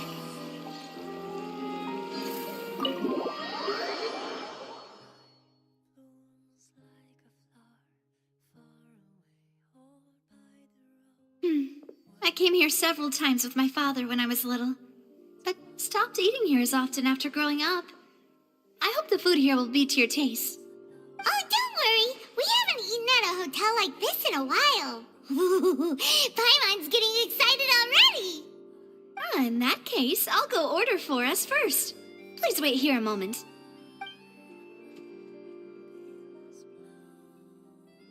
Ooh, everything looks so good. People in Fontaine sure know how to enjoy life. Why, of course. Go ahead, try whatever you like. If the food's good, I'll make a group reservation for the rest of Spina di Rosula next time. And if it's not? Well, then I'll still bring everyone. Albeit with only one dish per table. You, sure have your own way of doing things. Oh, we called this a farewell meal, but we could also treat it like a victory feast, right? We did just win that case after all. Oh, true. Very true. In that case, boss, we'll have another 2 dishes. Huh? Paimon didn't mean that you had to order even more food.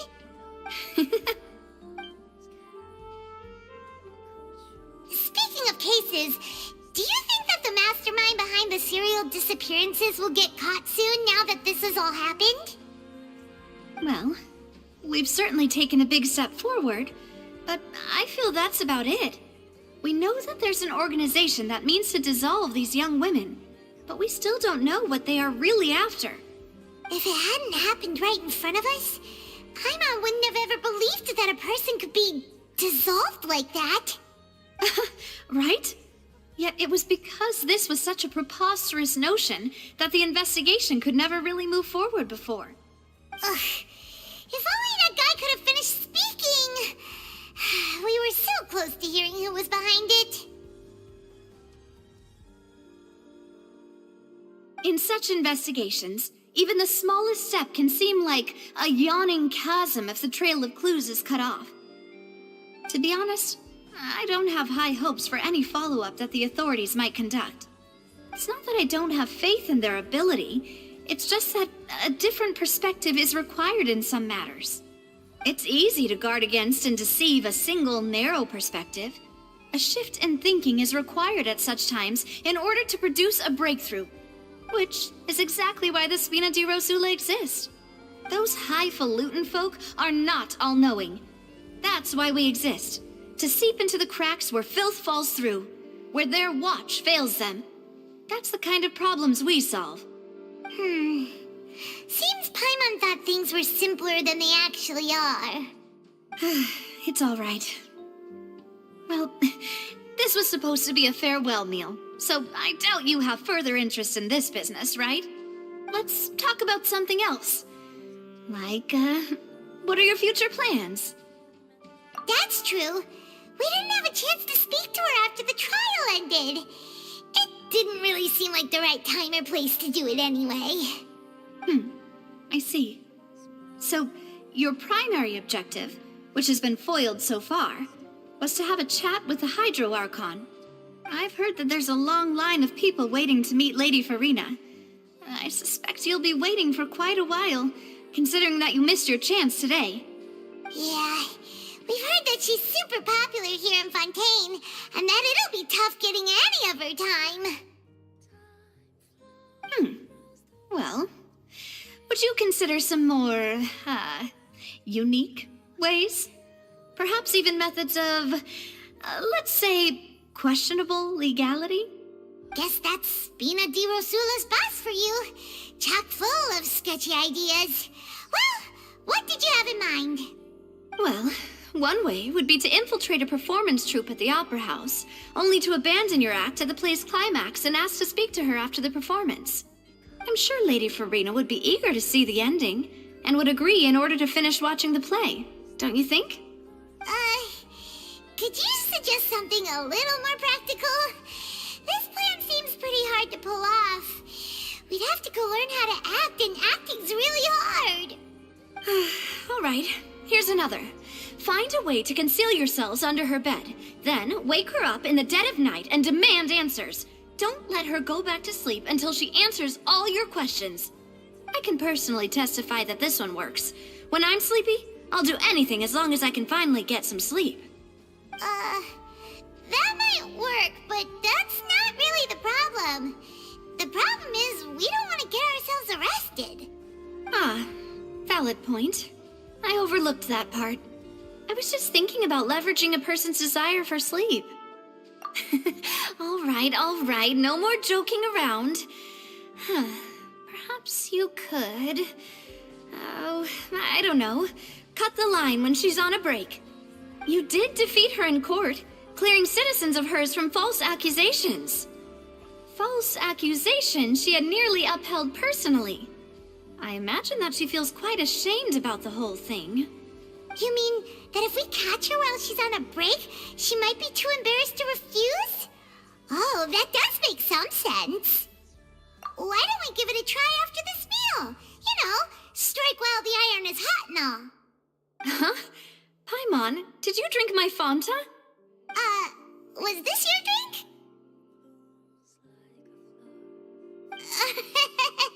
Sorry about that. Paimon wasn't really paying attention and the cup was right next to Paimon. Would you like to order another? No, it's fine. We're just about done here. Alright. Honestly, Paimon wouldn't recommend Fanta anyway. It tastes kind of salty and icky.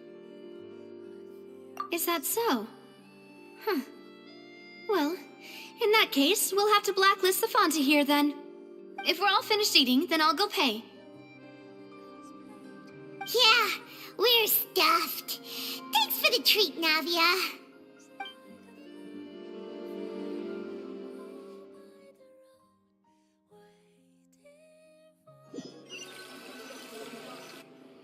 Oh, so full.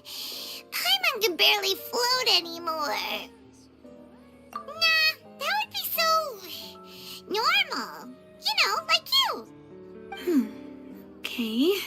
As for expenses this month, we're left with... Hey, Navia, what are you doing over there? Oh, nothing. It was just a meal, you know? Nothing the Spina di Rosula can't cover. Let's get ready to try to meet the Hydro Archon again. Bye, Navia! So this is goodbye, huh? Well, if you do encounter any other trouble in Fontaine, you're always welcome to contact the Spina di Rosula. I'll give your request the highest priority. In any case, I wish you smooth sailing. I'll see you again, partner. See ya!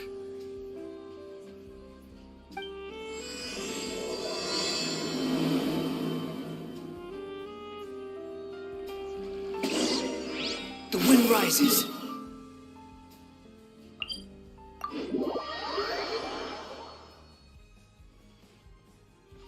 Quit following me. Too slow.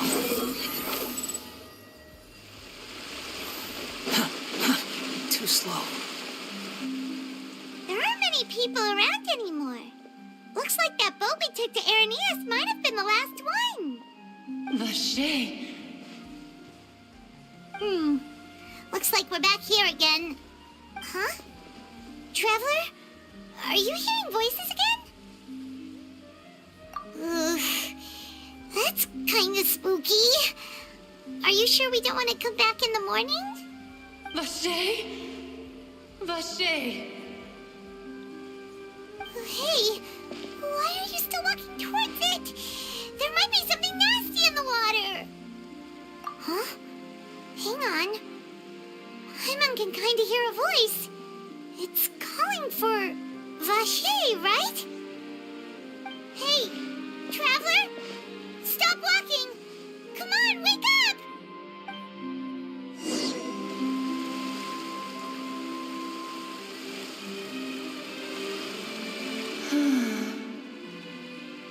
Vache! Are you... my dear Vache? No, wait. You seem to be someone else. Do you know Vache? Do you know where my love is? Wait. Who am I? I'm very sorry. I fear I do not know. My memories feel like they have been washed away like a flood. So many fragments dissolved amidst the tide, never to be recovered. How much have I lost? How many things that I once held dear while on land have I since forgotten? Yes, that is what I was once. But now, I am but the consciousness of one who is lost, therefore. I do not know how I came to be like this either. I only vaguely remember being covered in light blue water, and then all grew dim.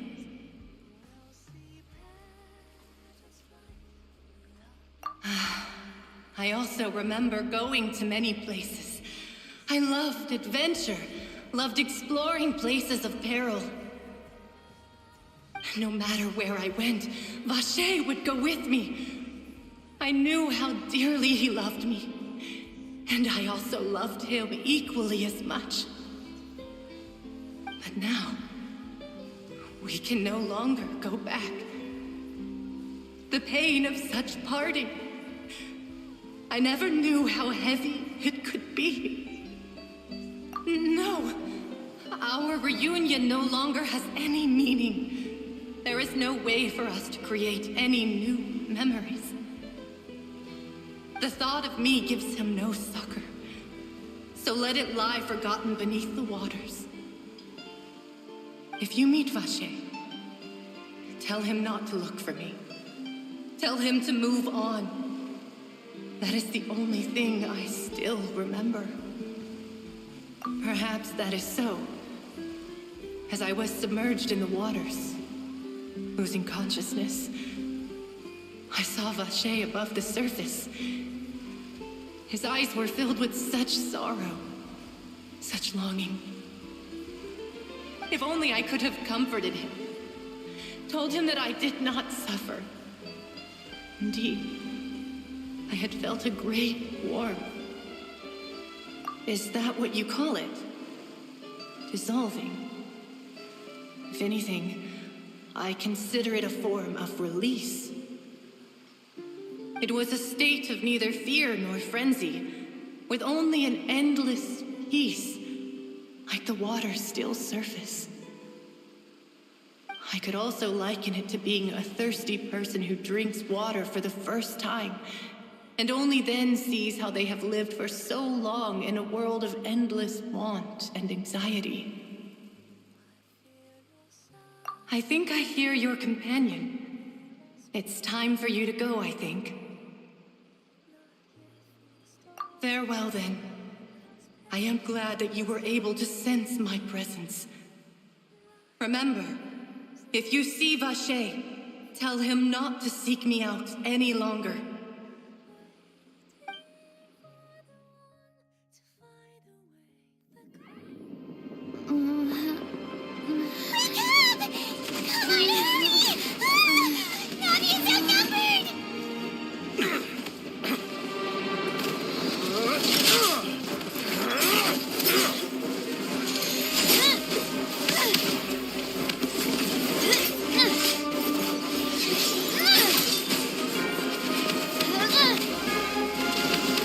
Look out!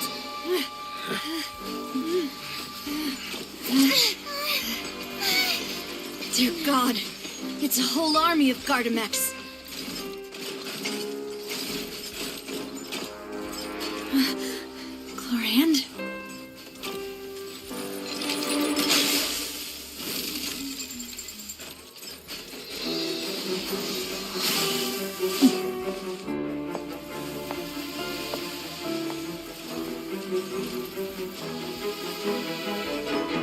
Quick, now's our chance!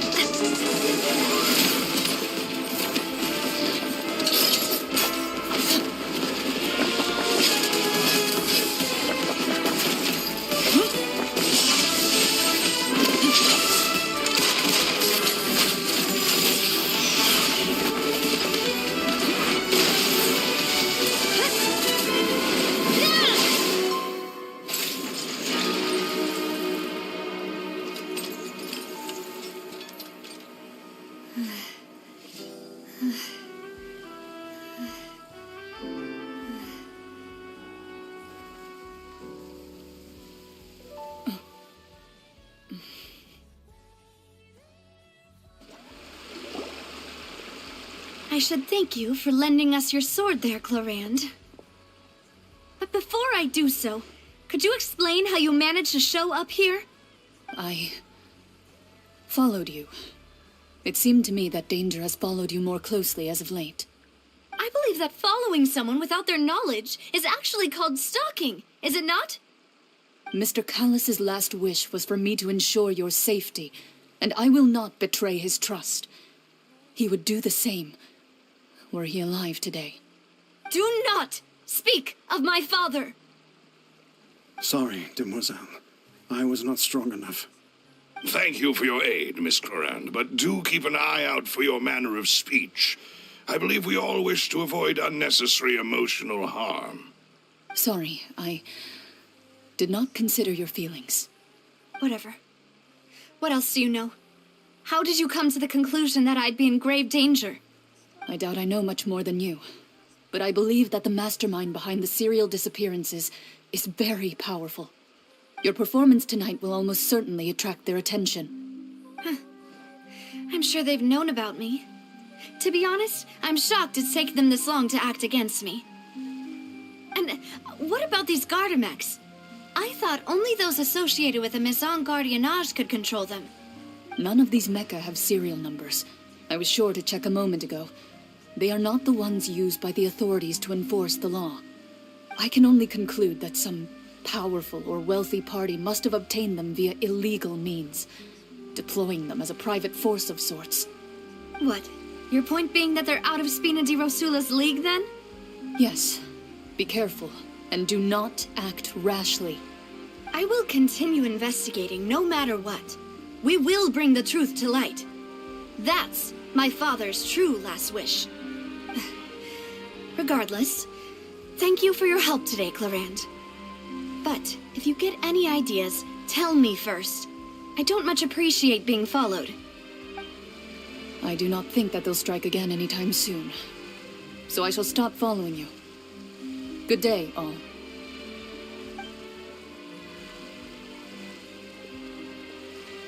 Right. I suppose that's the best news we've gotten today. Demoiselle, I believe that Miss Clorand was being sincere with you. If we tried, we could attempt to thaw relations a little. I know, she's... Oh, thank goodness! Paimon thought we were done for! Those Gardamex came out of nowhere while you were unconscious, and Nadia and her gang saved us!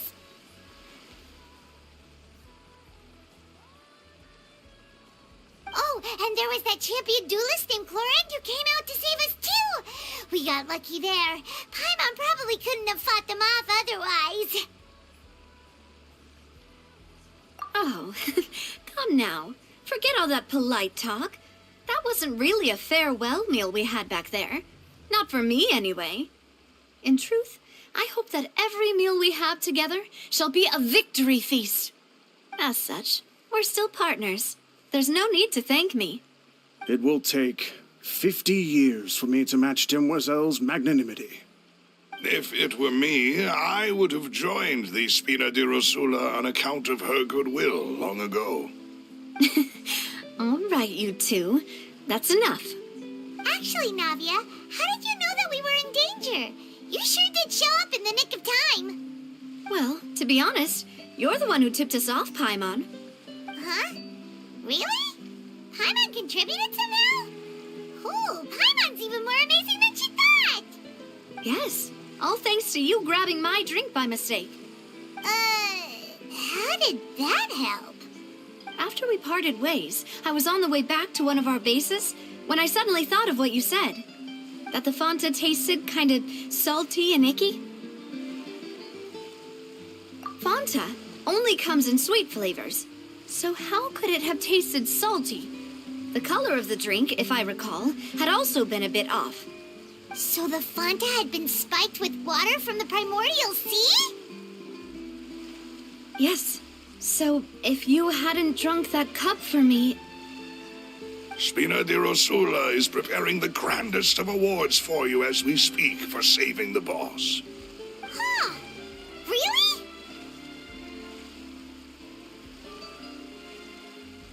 I sent people to Hotel de Boer to investigate, but whoever did this left no trace at all. That's when I figured out that you might be in danger and hurried here as quickly as I could. But why would they go after us too? All we did was defend Lenny in court and help clear his name. Ugh, now we're caught up in this mess too, aren't we? Well, you did foil a plan that they were probably pretty proud of, and almost got their name in the process. Speaking of which, did anything strange happen when you drank the primordial seawater? Well, it can't be coincidence that the traveler fainted just now. She said that she heard that voice calling for Vache again. Oh, and this time Paimon heard it too, but it was real faint. Does this situation have to do with the primordial seawater then? Does that mean the primordial seawater raises someone's sensitivity to hydro when it's used on people who are not from Fontaine? That doesn't sound like too much of a bad thing, to be honest. New intel? While you were out cold? Well, let's hear it, shall we? Oh, that is important. Vache. That name doesn't ring a bell.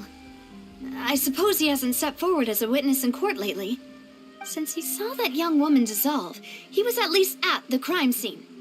But he never gave testimony or any information regarding people dissolving in the primordial seawater. Could he have been threatened? Yes, thank you. This is very important information indeed. We will continue to investigate. Oh, you mean you'll help us investigate? Well, you did say that our farewell meal didn't really count. That means we're still partners, right? And besides, we're in this now whether we like it or not. You're not gonna let those people who targeted us get off the hook so easily, are you, Traveler? Demoiselle, do try not to look quite so pleased. You are the face of Spina di Rosula, after all. You talk too much. Well, in that case, let's head back to one of our bases, shall we? I'll arrange accommodations for you. We also have some plans to go over, and hopefully we can deepen our bonds as partners. But we'll take that one step at a time, I guess. Don't worry, you two. With us around, our base is definitely secure.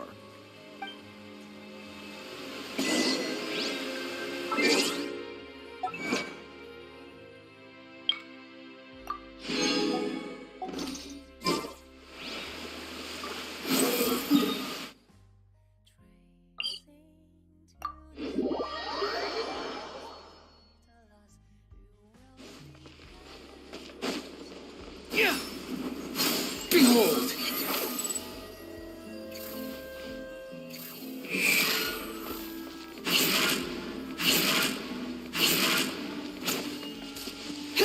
The wind rises. It's right up ahead, but let's make sure we weren't followed first.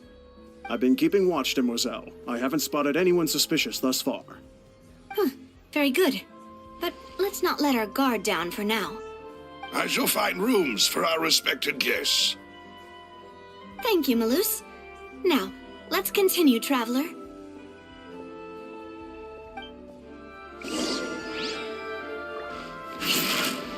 Quit following me. Too slow.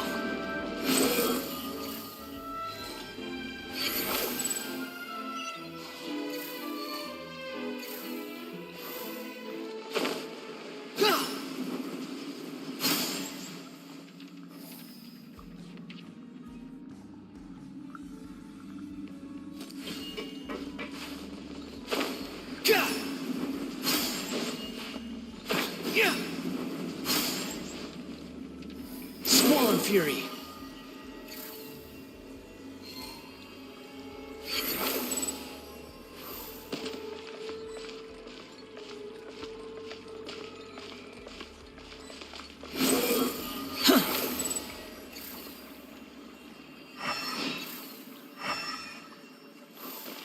Quit following me.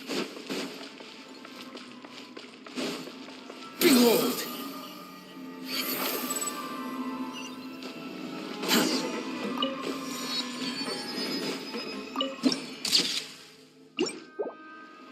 Swan Fury!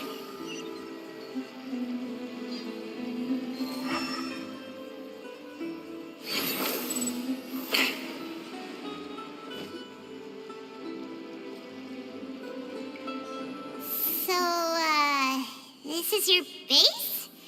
It's not quite what Paimon imagined. Your accommodations have been arranged. Under the present circumstances, I can confidently say it's the best we have. Well, our funds have been a little tight lately.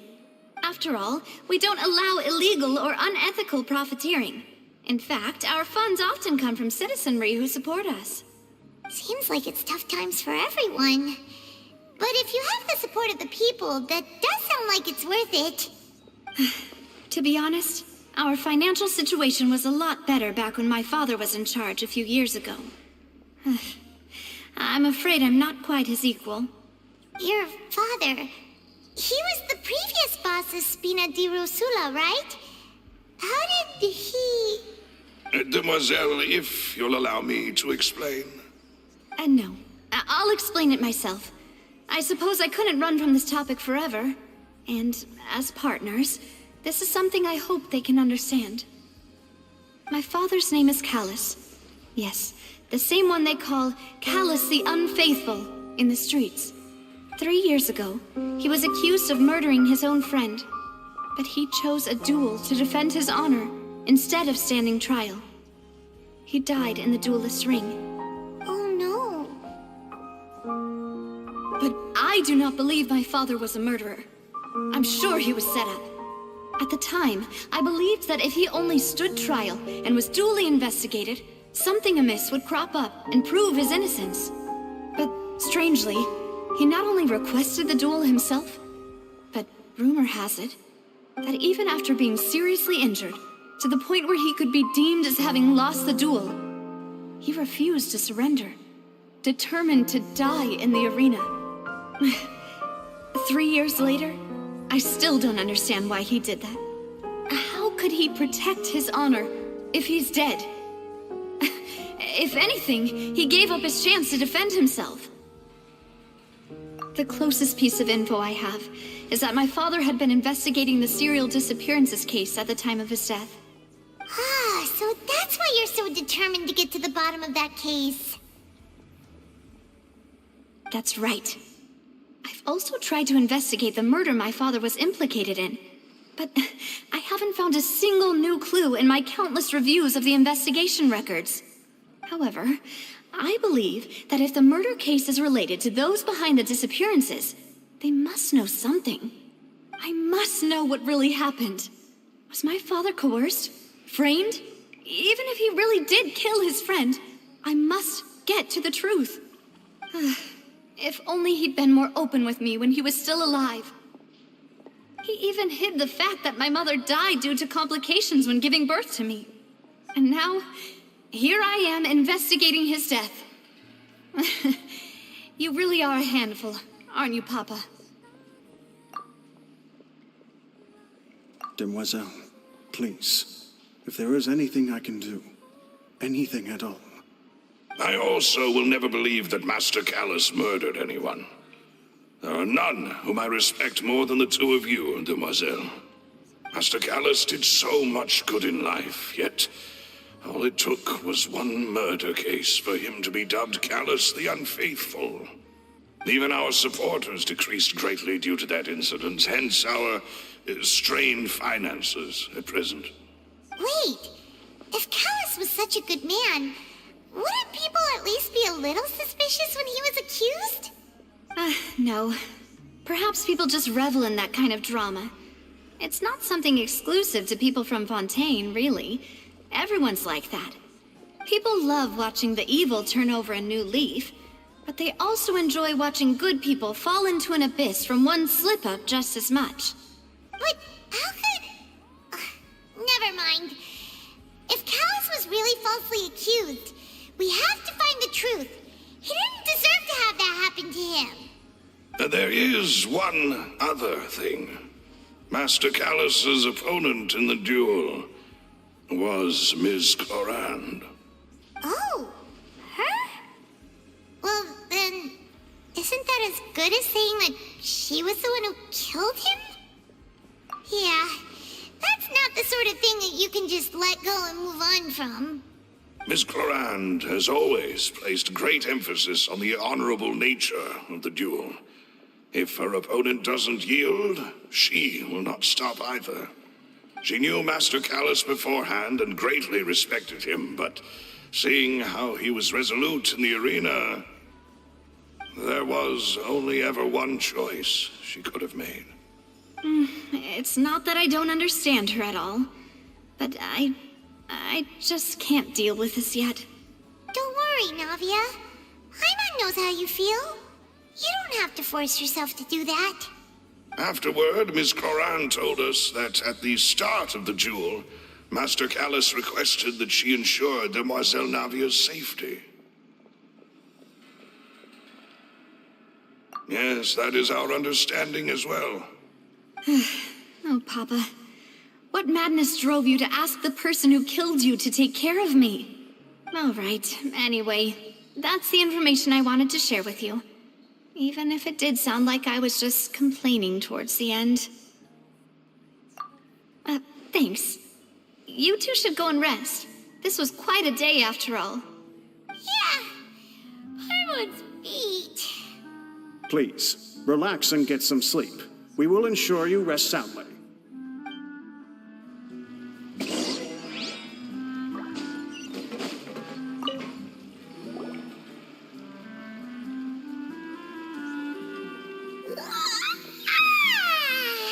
Paimon slept so well. This place feels almost too safe. Huh? Navia? Where did the other two go? I sent them back to Poisson. It's Spina de Rosula's place of origin, and where we have our headquarters. There's not much for them to do here at the moment. Paimon gets the feeling that you're just trying to get them off your back. But never mind that. When did you get back? Were you waiting here the whole time? No, I just returned after going out for a while. I did some investigating yesterday regarding the name Vacher. Wait, so you didn't sleep at all? How could I after having such critical new evidence appear? Guess Paimon wasn't speaking for everyone just now, huh? Unfortunately, this name seems to have been wiped from existence. It doesn't seem to have a match anywhere. I suspect that those behind this have already taken steps to hinder an investigation from this angle. But that does prove that this Vacher person is a key witness in the incident. Does that mean we're too late, though? No. There is one ray of hope. One place in Fontaine that they would find almost impossible to threaten, no matter how much they wanted to. And that is the archives kept by Chief Justice Neuvillette. A place where detailed files on all the cases in recent years are kept. If the Oceanid you met is one of the young women who went missing recently, we should be able to find some related information there. So Neuvillette maintains an archive of case files? Whew, guess that's the hard-working Chief Justice for you. In that case, let's go talk to him, shall we? Aren't you coming along, Navia? Did you get tired? No, it's nothing. Let's go see the Honorable Chief Justice.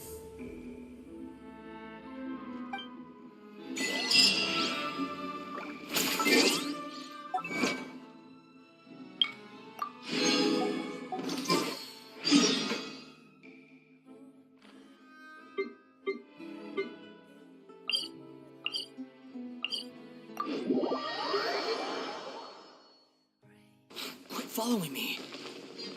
The wind rises. Upon the gale.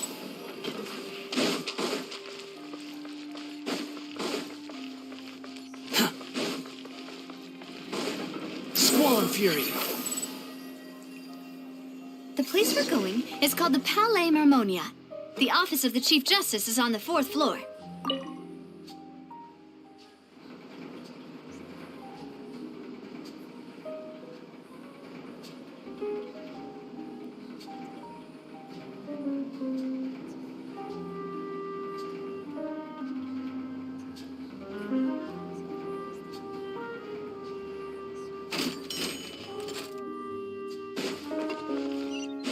The Palais is right up ahead. Come on.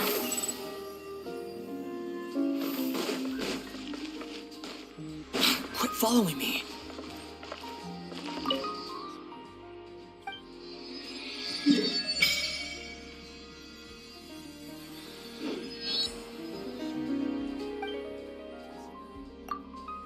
Behold!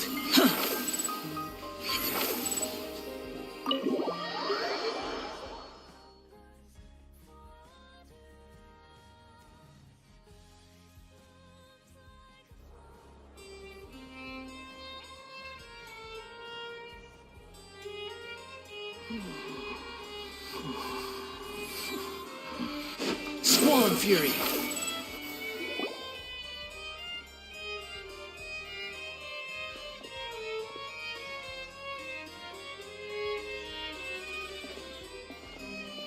Halt! Please state your business here. The Chief Justice is presently occupied with official matters. This place does look pretty heavily guarded.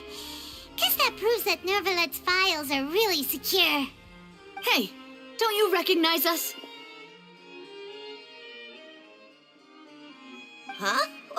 Who are you? Just to be clear, I don't care who you are or who you might be related to. Our rules make no exceptions. See? They've got great discipline, too. Yep. Paimon can tell. If you're here just to crack jokes, I can point you towards the exit. Unlike some, we're busy, so please leave if you don't have a reason to be here. No. What I meant to say is, shouldn't you remember us from a few days ago? We were at the trial of the great magician Linny. Oh, yes, I remember. I read about it in the Steambird. You must be Linny's attorneys. It's all coming back to me now. We're here today to report and archive some information on a follow-up case. Is that even a thing? Of course. Don't worry. We're here on official business. You can trust us. All right then, I'll let you through. The Chief Justice is just inside. Thanks so much.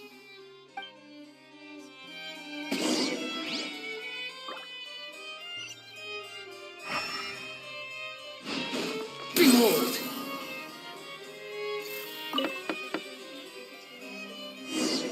Please come in.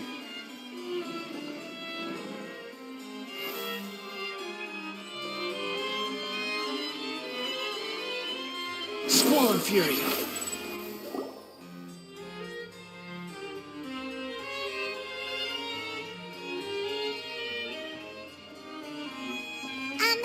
Sorry to barge in, Monsieur Nervalet.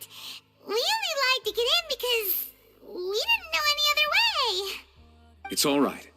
Please let me know how I may be of assistance to you. So you're not mad at us? We're looking for a man called Vacher. He may have been an eyewitness in the serial disappearances case. If we can find him, we may be able to unearth some key information on the case. Ah, I see. In that case, please wait here a moment while I browse through the files.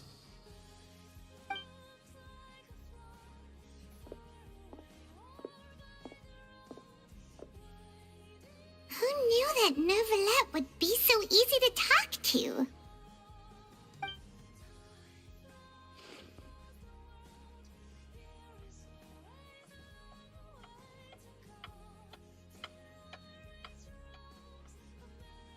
Unfortunately, I'm quite certain that no one by the name of Vacher has been involved in any case, criminal or civil, in the past several years.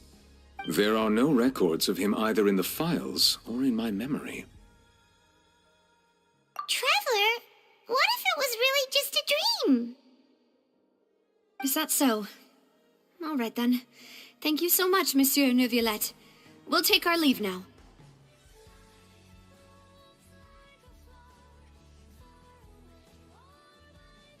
Ahem.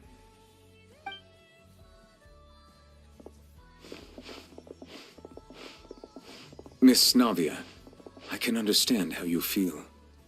Your father, Callus, was a truly exceptional man. We deeply regret his passing.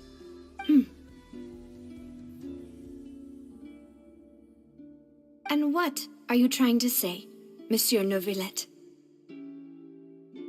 Are you trying to console me? Extend your sympathy? Or just express some tendril of regret? No. You are not trying to do any of that. I can hear it in your voice. There's no emotion behind your words. You only said those things because you felt like you should.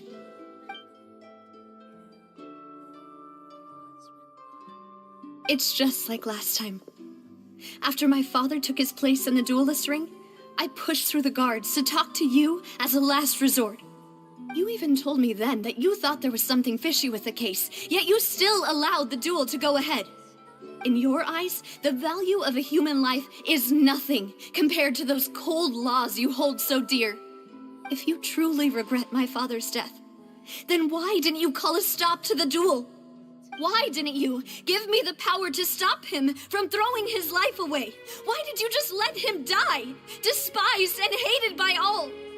Everything was hanging on a thread at that moment. Just the tiniest effort could have changed everything. There are still so many things I never got to tell him. So many questions he still owes me answers to.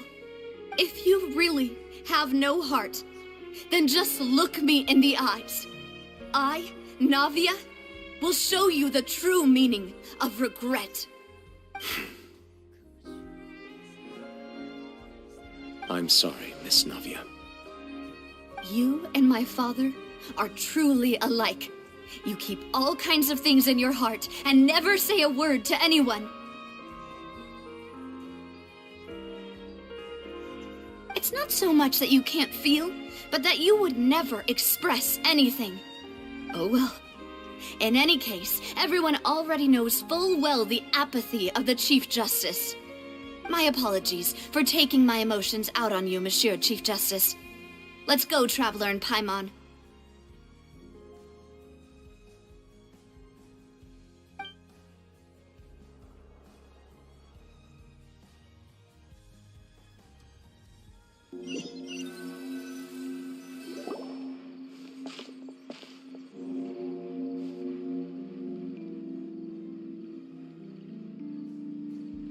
Navia, are you okay? I'm fine. Rain. It's raining. You're right. Wasn't it still sunny when we went into the building? And there shouldn't be any active trials today. How strange. Now that I think of it, on the day my father was convicted of murder, it was also raining. What is it? Did you think of something? Yeah, he was outside. It was uncovered and the rain could fall there. Why? Do you think the rain could have affected the crime scene? That thought has occurred to us before. We've even expanded the search area to try to account for that, but didn't find anything of value. Oh? Wait. You don't mean... So you're saying that the true murderer could have been turned into water and then got washed away with the rain? Yeah. And if that's what had happened, then no one would have believed your dad, even if he explained what he saw to the authorities. I really think I found a true genius for a partner. You're completely right. How did I not connect the dots earlier? All right, let's go to Poisson. With this new lead in mind, we'll get to the bottom of my father's case for sure. Yeah, we're gonna make progress for sure this time. Do you want to go with me now? Or do you want to head over by yourself later?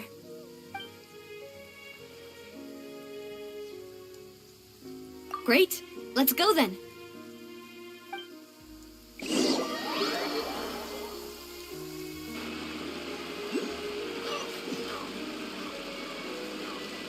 The wind rises.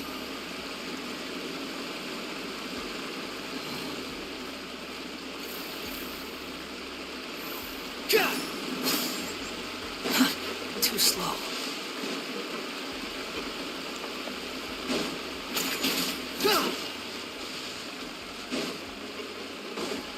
Quit following me. Behold!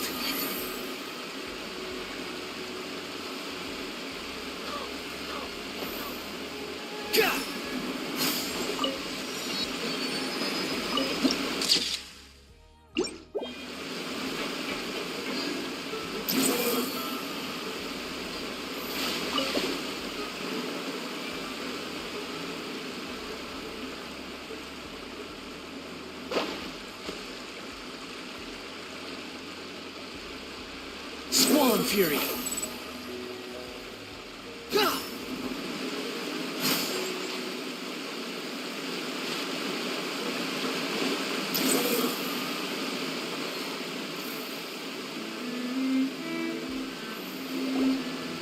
Whoa, what a huge ship!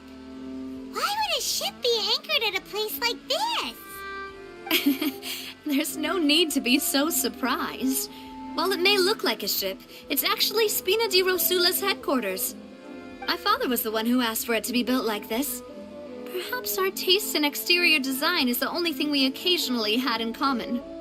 A gigantic and glamorous ship embodies discovery, opportunity, ambition, and conquest. It symbolizes Spina di Rosula's bright and limitless future. And Paimon thought you were bluffing when you said Spina di Rosula had a glorious past. Paimon was confused why a group with such a history would live in the sewers.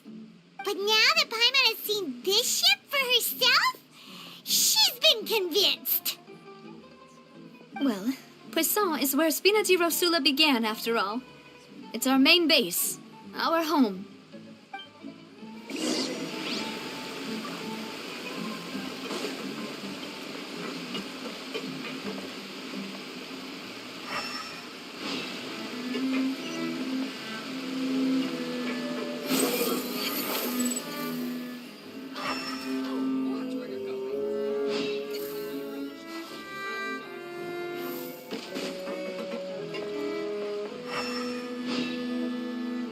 The wind rises.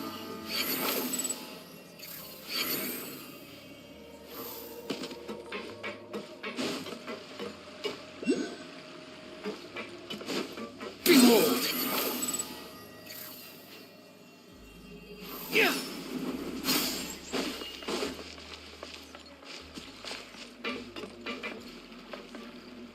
Squall and Fury.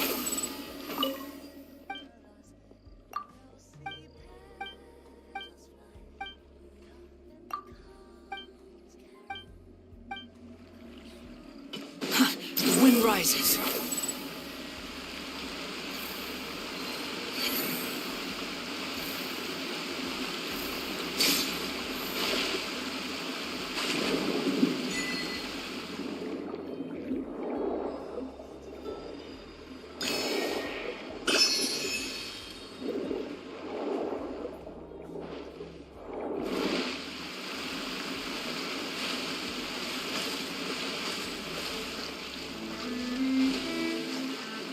Squall and Fury.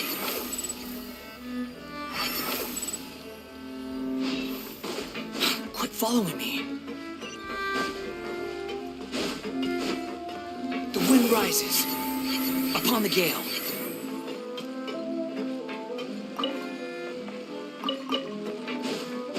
Squall and Fury.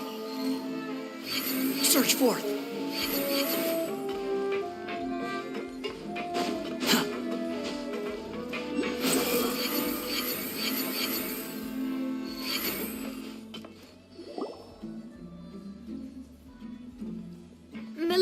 we're back. Apologies for the wait, demoiselle, and our most important partners. You said before that you still had some business at the court. What brings you back to Poisson so quickly? About that. It's because my partner here reminded me of something really important. You see, what if my father's case had something to do with water from the primordial sea? You still remember, right, Balus? On that night, it was raining? Yes, the case was quite similar to that of Mr. Linney's. Both were what you'd call impossible murders. Could you tell us a bit more about what happened before? Yeah, of course. Many years ago, something called synth began to gain popularity in Poisson. At a glance, it was a kind of drink that could excite your mood and produce many pleasant hallucinations. Wait! Didn't that guard guy who turned into water also mention that the primordial water could be used to produce some kind of potion? Yes, he did. Considering what we know now, it's almost certain that synth is created using water from the primordial sea. If you drink synth for an extended amount of time, you'll suffer many side effects, such as losing the ability to focus or control your emotions. And if you were to stop drinking it completely, you'll experience flashes of paranoia and anxiety while lacking energy to do anything. It's an extremely dangerous substance. As he oversaw Poisson, my father was compelled to put a stop to synth abuse and called for a complete ban of it. Boss's uncompromising attitude incurred the synth vendor's wrath, but no matter how much they threatened or bribed him, he refused to yield. Not only that, Boss became determined to find the mastermind behind the synth operation and put an end to the problem once and for all.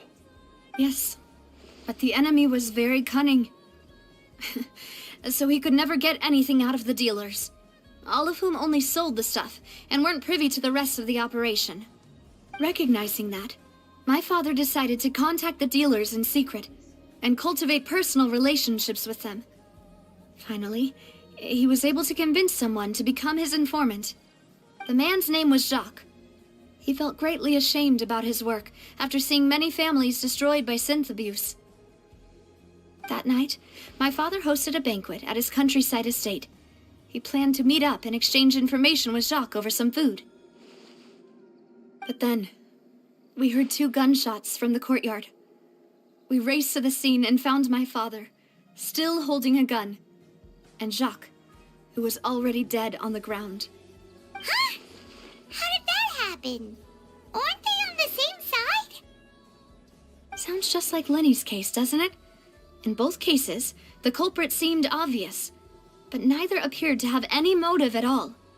Looking back on it, though, I now believe the most important clue was something we all overlooked at the time. There were pieces of clothing left at the scene. Precisely. It's all thanks to you that I made the connection now.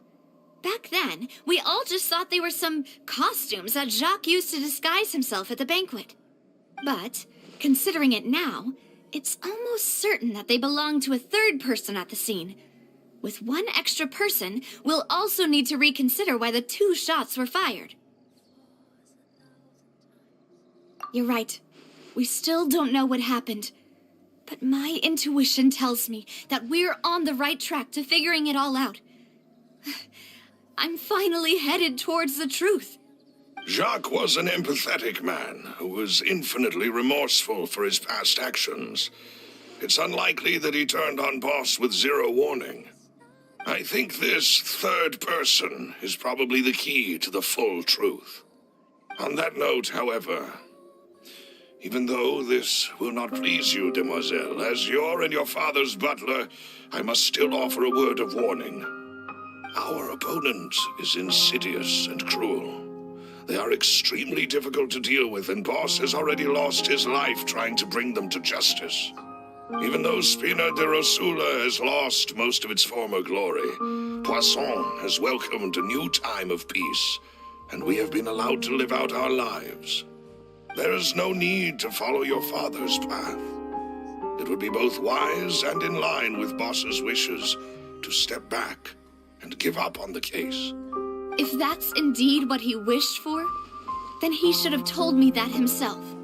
Was I not the closest person to him? And yet, I was the one most kept in the dark. What was the point of him dying without sharing any of the secrets he knew? Did he manage to protect anything in the end? Synth is still here. Callus the Unfaithful is still his epithet. And Spina di Rosula is barely getting by. Nothing has changed. Did he think I'd just accept his meaningless death and live out my life just as meaninglessly? I've never accepted that, ever. Not since that day, and certainly not now.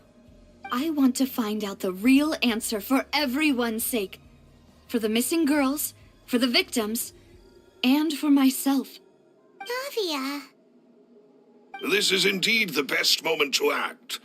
Your partner appears to be quite reliable, and more importantly, Demoiselle, I think you're also ready to take this on. So you do know something else, Malus? Yes, I do. In fact, even before that banquet, Boss already knew of the connection between Synth and the serial disappearances case. But what drove all the tensions to the boiling point was the revelation that you, Demoiselle, had been selected as the next target to disappear. What? Boss also didn't tell you that he had been diagnosed with a rare illness. The doctors told him that he had no more than 5 years left to live. And the serial disappearances case caused him great anxiety. 5 years was nowhere near enough time to resolve this long-standing conflict.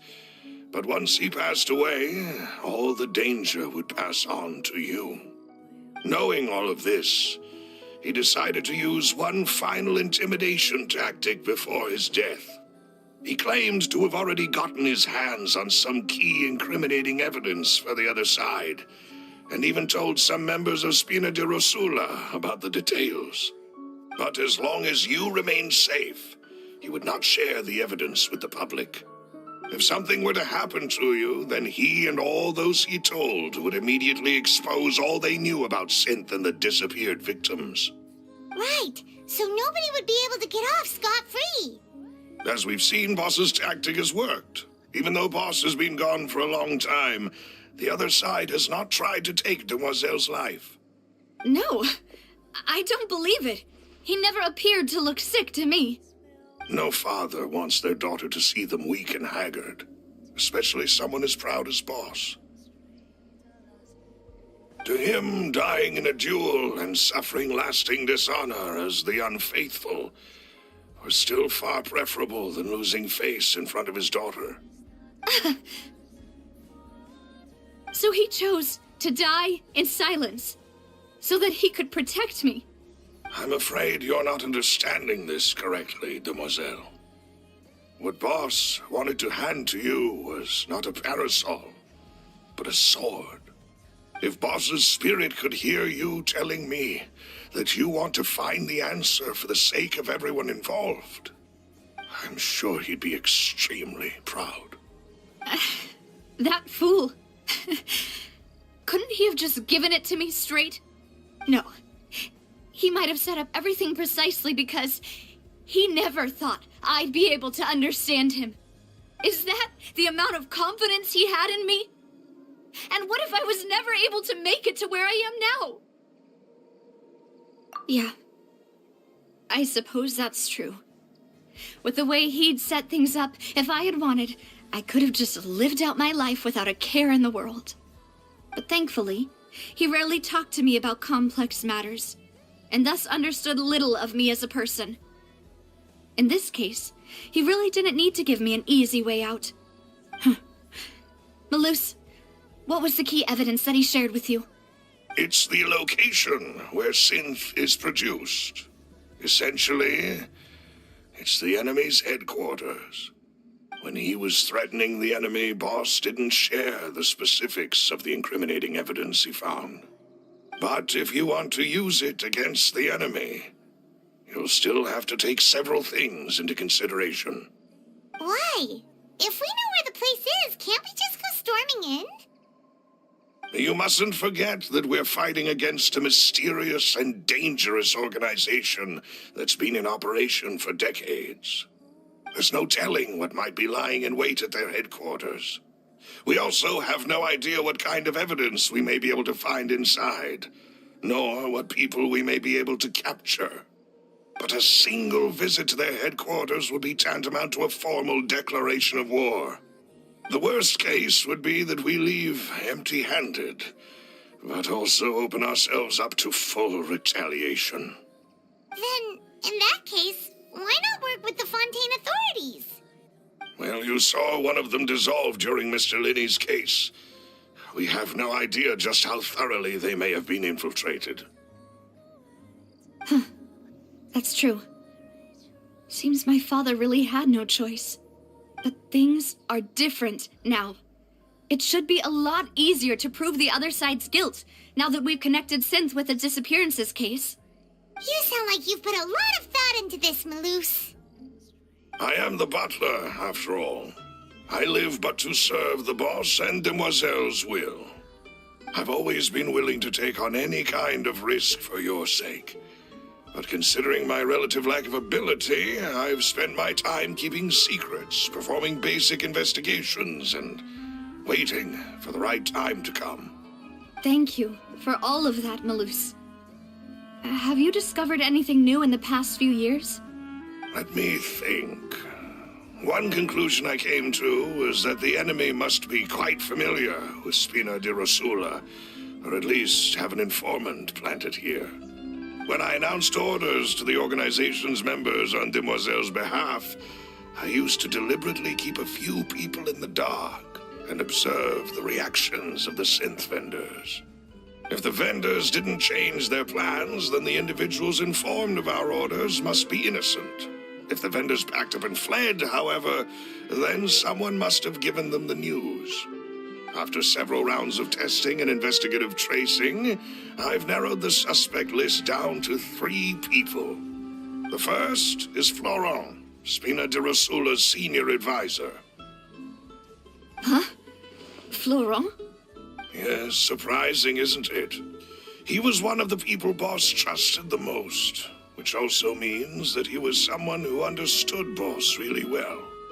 Thanks to his position within Boss's innermost circle, he always knew our upcoming plans and could thus avoid capture this whole time. There's someone else like him too. Marcel, the head of Confrérie of Cabrières. Uncle Marcel. It's a guild in Poisson. Boss helped it to grow to its current size and prominence. In the beginning, they were only reselling some daily goods, but now they're one of the richest guilds around with a lot of business connections in the city. So, they're like a sister organization of Spina di Rosula? Yes, you can say that. When we were fighting against the synth dealers, they provided us with plenty of support. It's a bit difficult to imagine someone using their own money to hunt down themselves. The final suspect is Thierry, the man responsible for coordinating information between Spina di Rosula and the guards. Although the guards mostly leave us to our own devices, there are still many activities we have to report to the local authorities. Since Thierry is always in the know about our current activities, he could theoretically always plan one step ahead. I see. These are all people who I communicate with quite regularly. To think that the enemy we've been fighting against has been right next to me all along, among those I trust the most. It's almost too hard to believe. If you want to investigate them, please take every precaution to not alert the quarry. Judging from our experience, the enemy is extremely cautious. Of course. And thank you, Maloose. You've provided us with a lot of great information. You're too kind, my lady. I'm just doing my duty. And before I forget, proving Boss's innocence would also mean clearing him of blame in Jacques' death. After that incident, Jacques' wife and daughter were taken into the Spina's care. They still live in Poisson today. If it might help, you could also pay them a visit. I can make the necessary arrangements. Aw, thank you so much, Malus. You really are the best. A new case awaits, my dear partner. I hope we can work together to uncover the truth and end this case once and for all.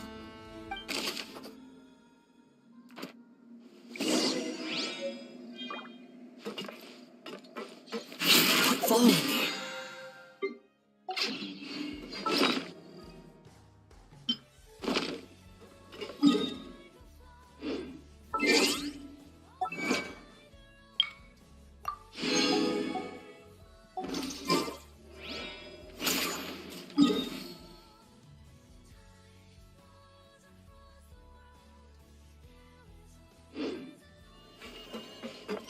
The wind rises.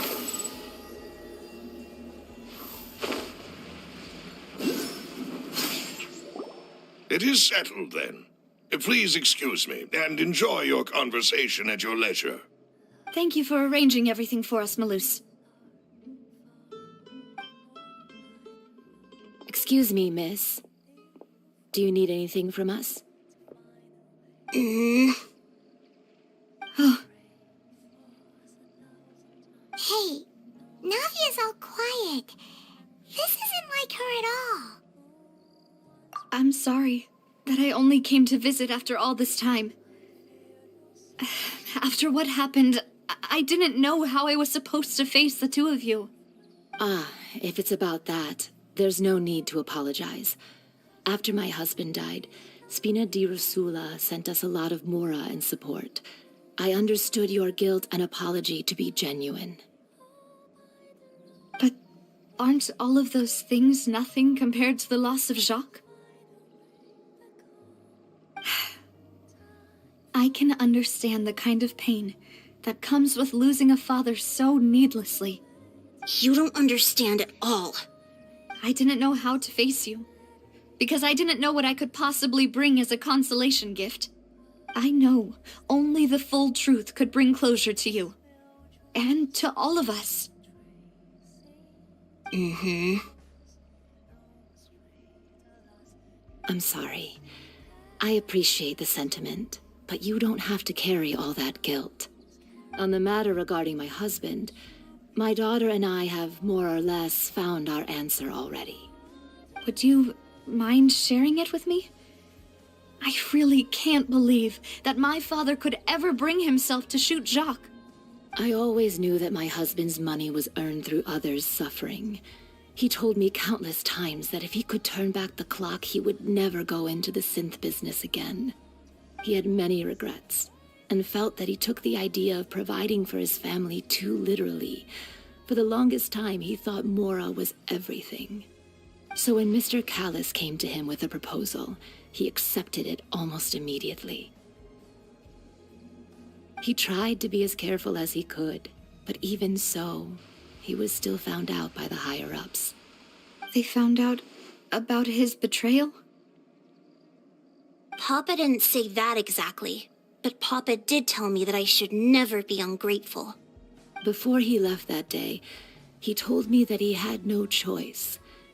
It was only later that I realized it was his final farewell to the two of us. I don't know that for sure, but you could say that's the conclusion I eventually came to. Which is why I'm the one who should feel guilty. Callis had always taken great care of us, both when he was still alive and after he passed away. Even if he fired the shot that killed my husband, it was likely in self-defense. It is impossible for me to hate him for what he had done.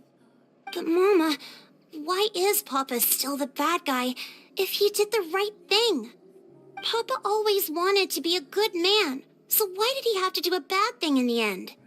Well, things aren't always as they seem. You still feel like your papa was a good man, right? Yeah, Papa was a really good man. The best in the whole world. Then you should hold on to that. If a good man had to do a bad thing, then he must have had his reasons. Regardless of whether he left you a parasol or a sword. He must have done so to give you a better life. Oh. Thank you for everything you've told me. I will definitely find the truth. The current state of things is not something I'm willing to just sit back and accept. Thank you. I'm very grateful to hear this from you. Even though your personality is quite different from your father's, your determination when you speak is really similar. You really think so? That's the first time anyone said that to me.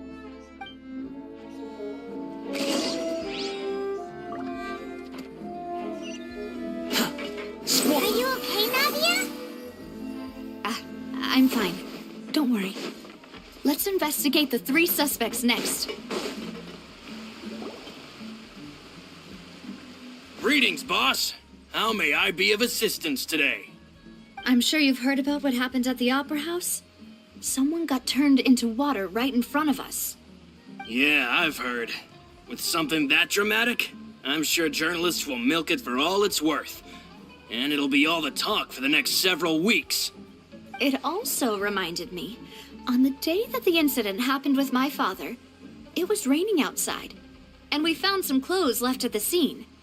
After my partner here put the dots together for me, I feel like we should try to reopen his case.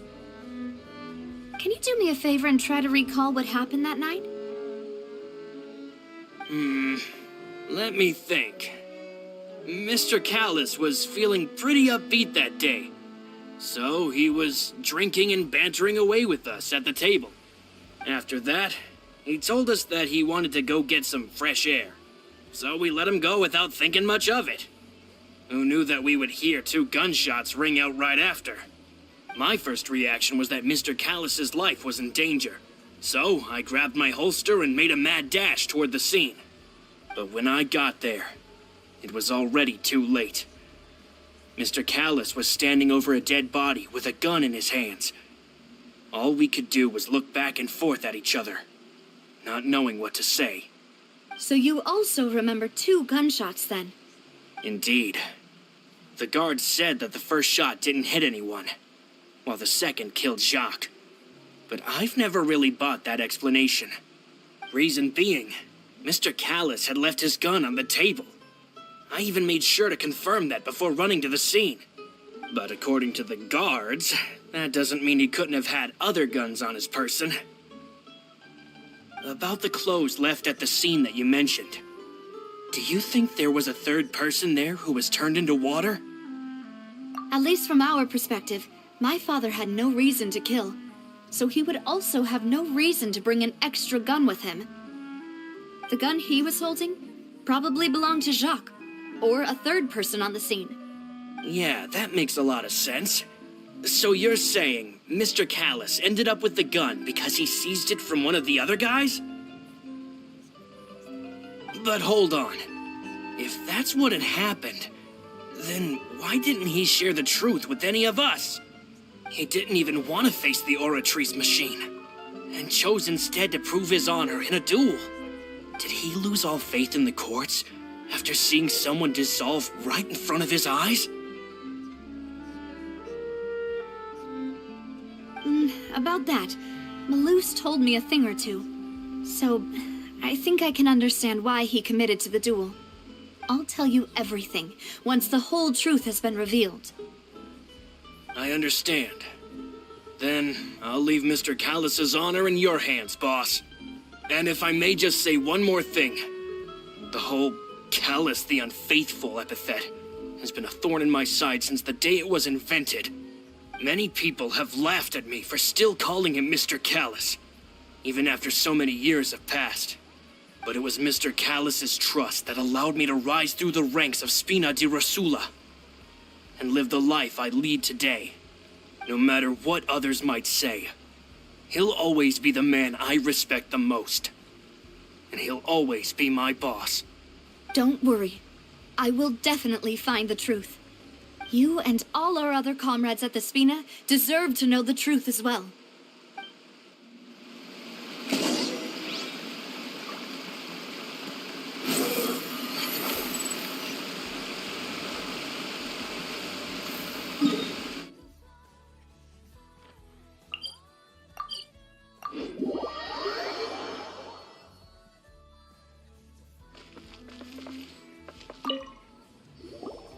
Hey, Thierry, it's me.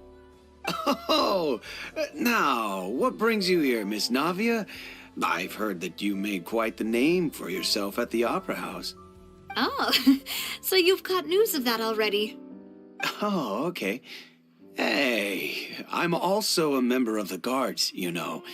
The way you make it sound, people would think I was sent off to Poisson because I had done something wrong. Are you sure there isn't a little bit of truth in that? Under normal circumstances, shouldn't you have been called back to the city already? I mean, where I work is really up to me. Let's just say I enjoy the ambiance of Poisson. Callis did a fantastic job running the town, building Spina di Rosula from the ground up and clearing many obstructions in my way. It would be next to impossible for me to find a similarly easy but high-paying job in the city. Anyway, enough chit-chat. Are these two friends of yours? You, here for some formal business? Yes. These two are my partners. What happened at the Opera House made us realize that Linny's case and my father's may be related. We're trying to reinvestigate the details of my father's old case. Ah, I get it. You think there might be more to the case now that we know people can be dissolved into water, right? I was also flabbergasted when I first heard of it. If you want to go through the original files from your father's case, I can help you look for them. That'd be much appreciated. Thank you. Actually, I have another question. Do you have the authority to dispatch Gardamex? Of course. Without them, I couldn't possibly handle Poisson on my own. Why do you ask? We definitely can't use them to forcefully get more evidence for your father's case. Well, you see, just recently, we were attacked by a horde of unnumbered Gardamex in the city. So, if you hypothetically wanted to do something against me, all you would need to do is get rid of the mecha serial numbers and send them after me. Then you think too highly of my abilities. Dispatching mecha is very different from controlling them. If I had to make an analogy, when you order a dish, the chef will make it for you. You can ask the chef to cook, but not to massage your shoulders or carry your baggage. If you try to make unreasonable demands, the chef would just think you're out of your mind and ignore you completely. The same goes for me and my Gardamex. Removing a serial number is also not as easy as you might think. There are a lot of complex steps to it, and it's almost impossible to keep it a secret. So I can promise you, those mecha were definitely private units. They're certainly not cheap. So, whoever their owner is must be super rich, powerful, or both. Now that you mention it, though, being in the synth business would definitely be profitable enough to afford this. Oh, then you're officially in the clear, Thierry. Oh, thank you for the vote of confidence, Navia. Jokes aside, I'd like to wish you all the best with your investigation. I'll be staying in the city for a little while, so just come find me if you need any support from the guards.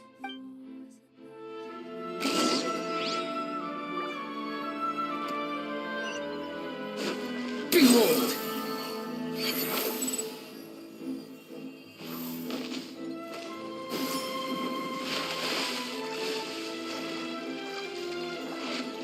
The wind rises.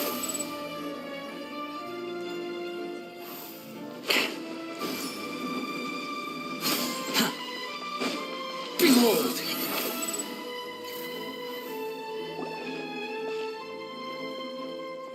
Hello. How may I help you? I'm here to see Marcel. Could you please let him know? You can just say Navia's looking for him. Sure. I will let him know right away.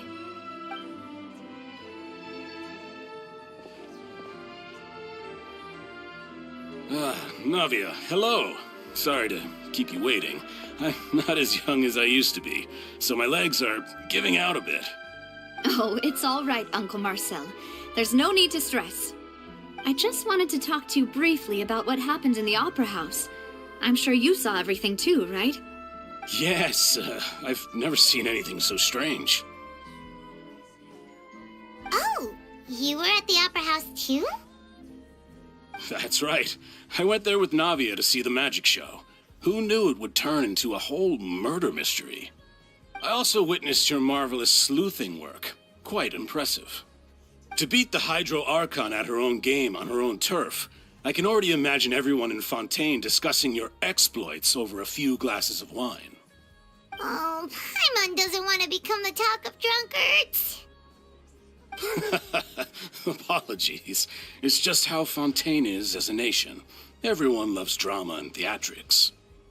Uncle Marcel, you've also noticed that other thing, right? The fact that humans can dissolve in water? Yes, I was reminded of your father's case right away.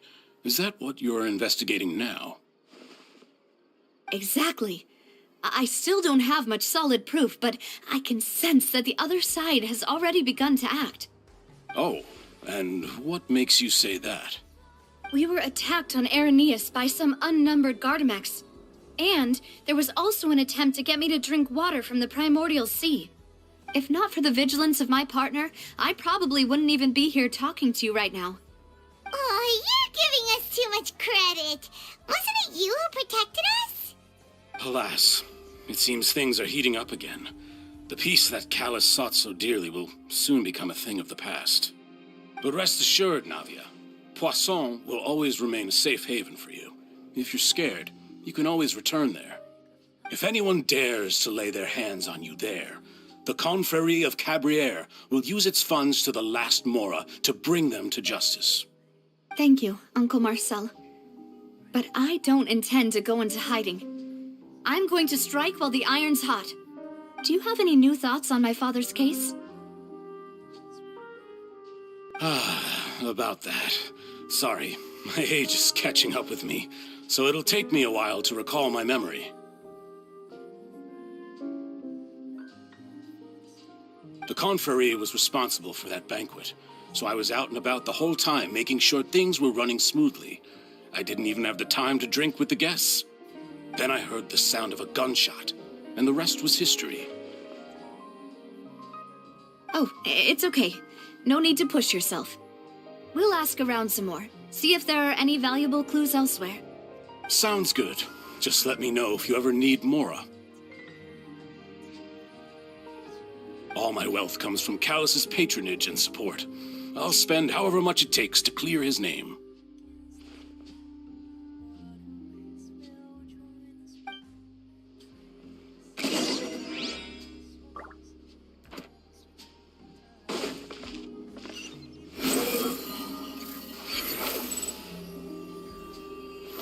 Quit following me.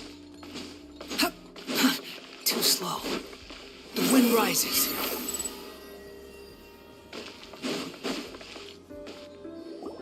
We've talked to all three suspects, purely based on their conversations with me.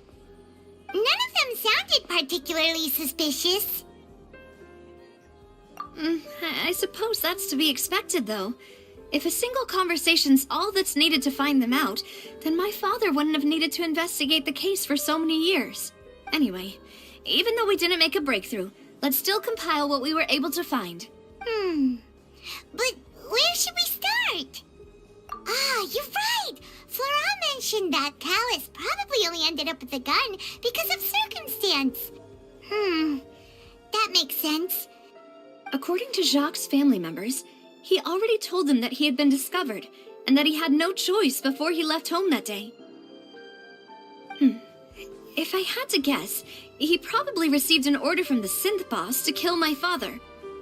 Had he refused, he and his family's lives would have been forfeit. So, Jacques fired the first shot? Oh? And why is that?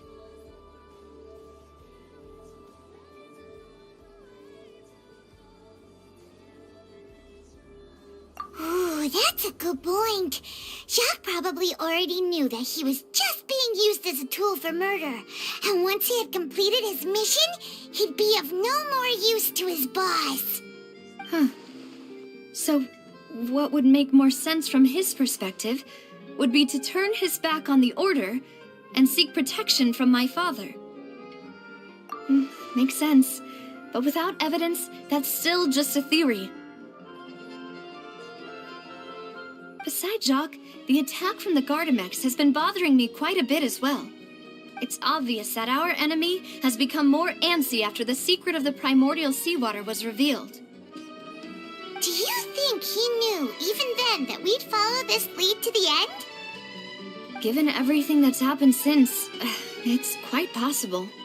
But who among the 3 suspects would have the ability to control privately owned Gardamex? Uncle Marcel? My father did really trust him. And they worked together on a large number of projects. Maybe that's how he got to know Jacques. And with funds from the Confrérie, he could also afford a large number of Gardamex. It's still really hard for me to imagine, though. After all, Uncle Marcel has been around since I was just a child.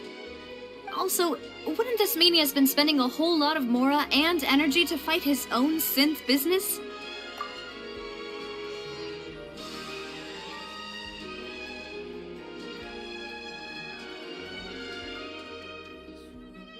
Thierry, you say? Huh. It is possible that he's figured out a way to convert the Gardamex for personal use, but I didn't feel like he was lying when he was talking to us about the mecha. I also don't think he'd be able to keep that kind of tampering under wraps. Yeah, had he actually tampered with the mecha, we'd be able to prove it with a simple check of the guard's inventory. If the mecha were taken from the guards, it should be pretty easy to find out when and how that happened. Florent? It is true that he was closest to my father, and thus had the best chance of learning about his dealings with Jacques.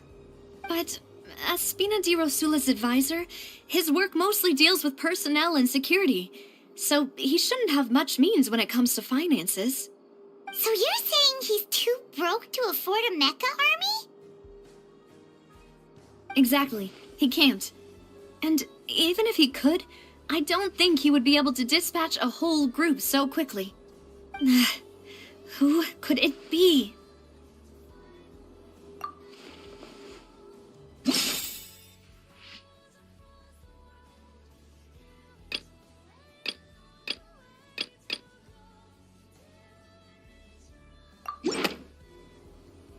You know, if you think everything through, Uncle Marcel is indeed the most suspicious of them all. Could we be missing other suspects? Malus didn't know about the people turning into water thing when he narrowed it down to these 3, did he? Malus has always been very reliable, and his judgment of others' trustworthiness has been fair and well considered. When he laid out his case for the 3, the rationale he gave me made a lot of sense as well. The suspect is knowledgeable about the Spina's internal affairs, has the means to dispatch Mecha to assassinate us, and possesses significant intellect and foresight. Even if I don't want to believe it, I'm starting to see how things could all tie back to Uncle Marcel. Well, we still have another trump card on top of all the theorizing and speculating. Yes, Malus did say that charging straight in there would be extremely risky, but we don't have any other options right now. We need far more solid proof before we can hope to go charging in on our enemy. Navia, here you are. Oh, I've been looking for you. Huh? Aren't you the guy from the guards? Did something happen? Yeah. News came from Irenaeus just after you left. We've got another trial on our hands. Wasn't that place built specifically for holding trials? What's so newsworthy about this one? I know. But they said the person they're putting on trial is a Fatui harbinger called Tartaglia. What? Is that someone you know? Yeah, we know him. Maybe even a little too well. Well, he's been accused of being the true culprit behind the serial disappearances case. It's absurd, don't you think? Wait, how? None of our investigations have had anything to do with him. That's what I thought was strange about it, so I came to tell you the news right away. If the charge against him stands, then it'll be next to impossible to get the guards to support any of our planned investigations. Right. Because they'll think they've already found the culprit. Yeah. And it'll be a lot harder then to clear Mr. Callus's name. I understand. Well, partner, what do you think we should do? We still haven't found any conclusive evidence. Huh? Split up? What do you mean?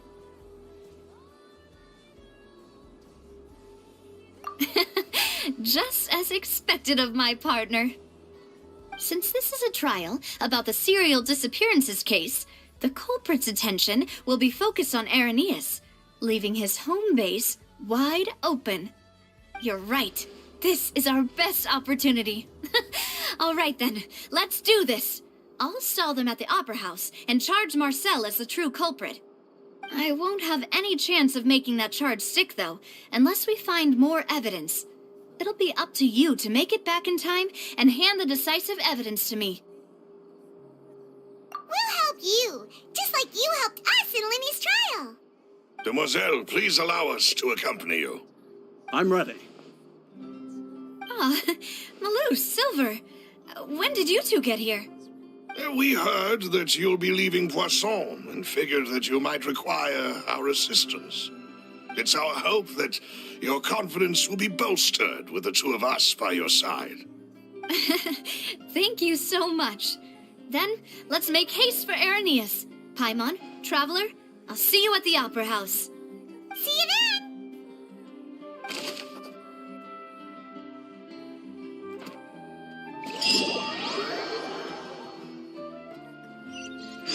Now that Navia has set out for Irenaeus, we should also get going. The location has already been marked on the map, so let's head over.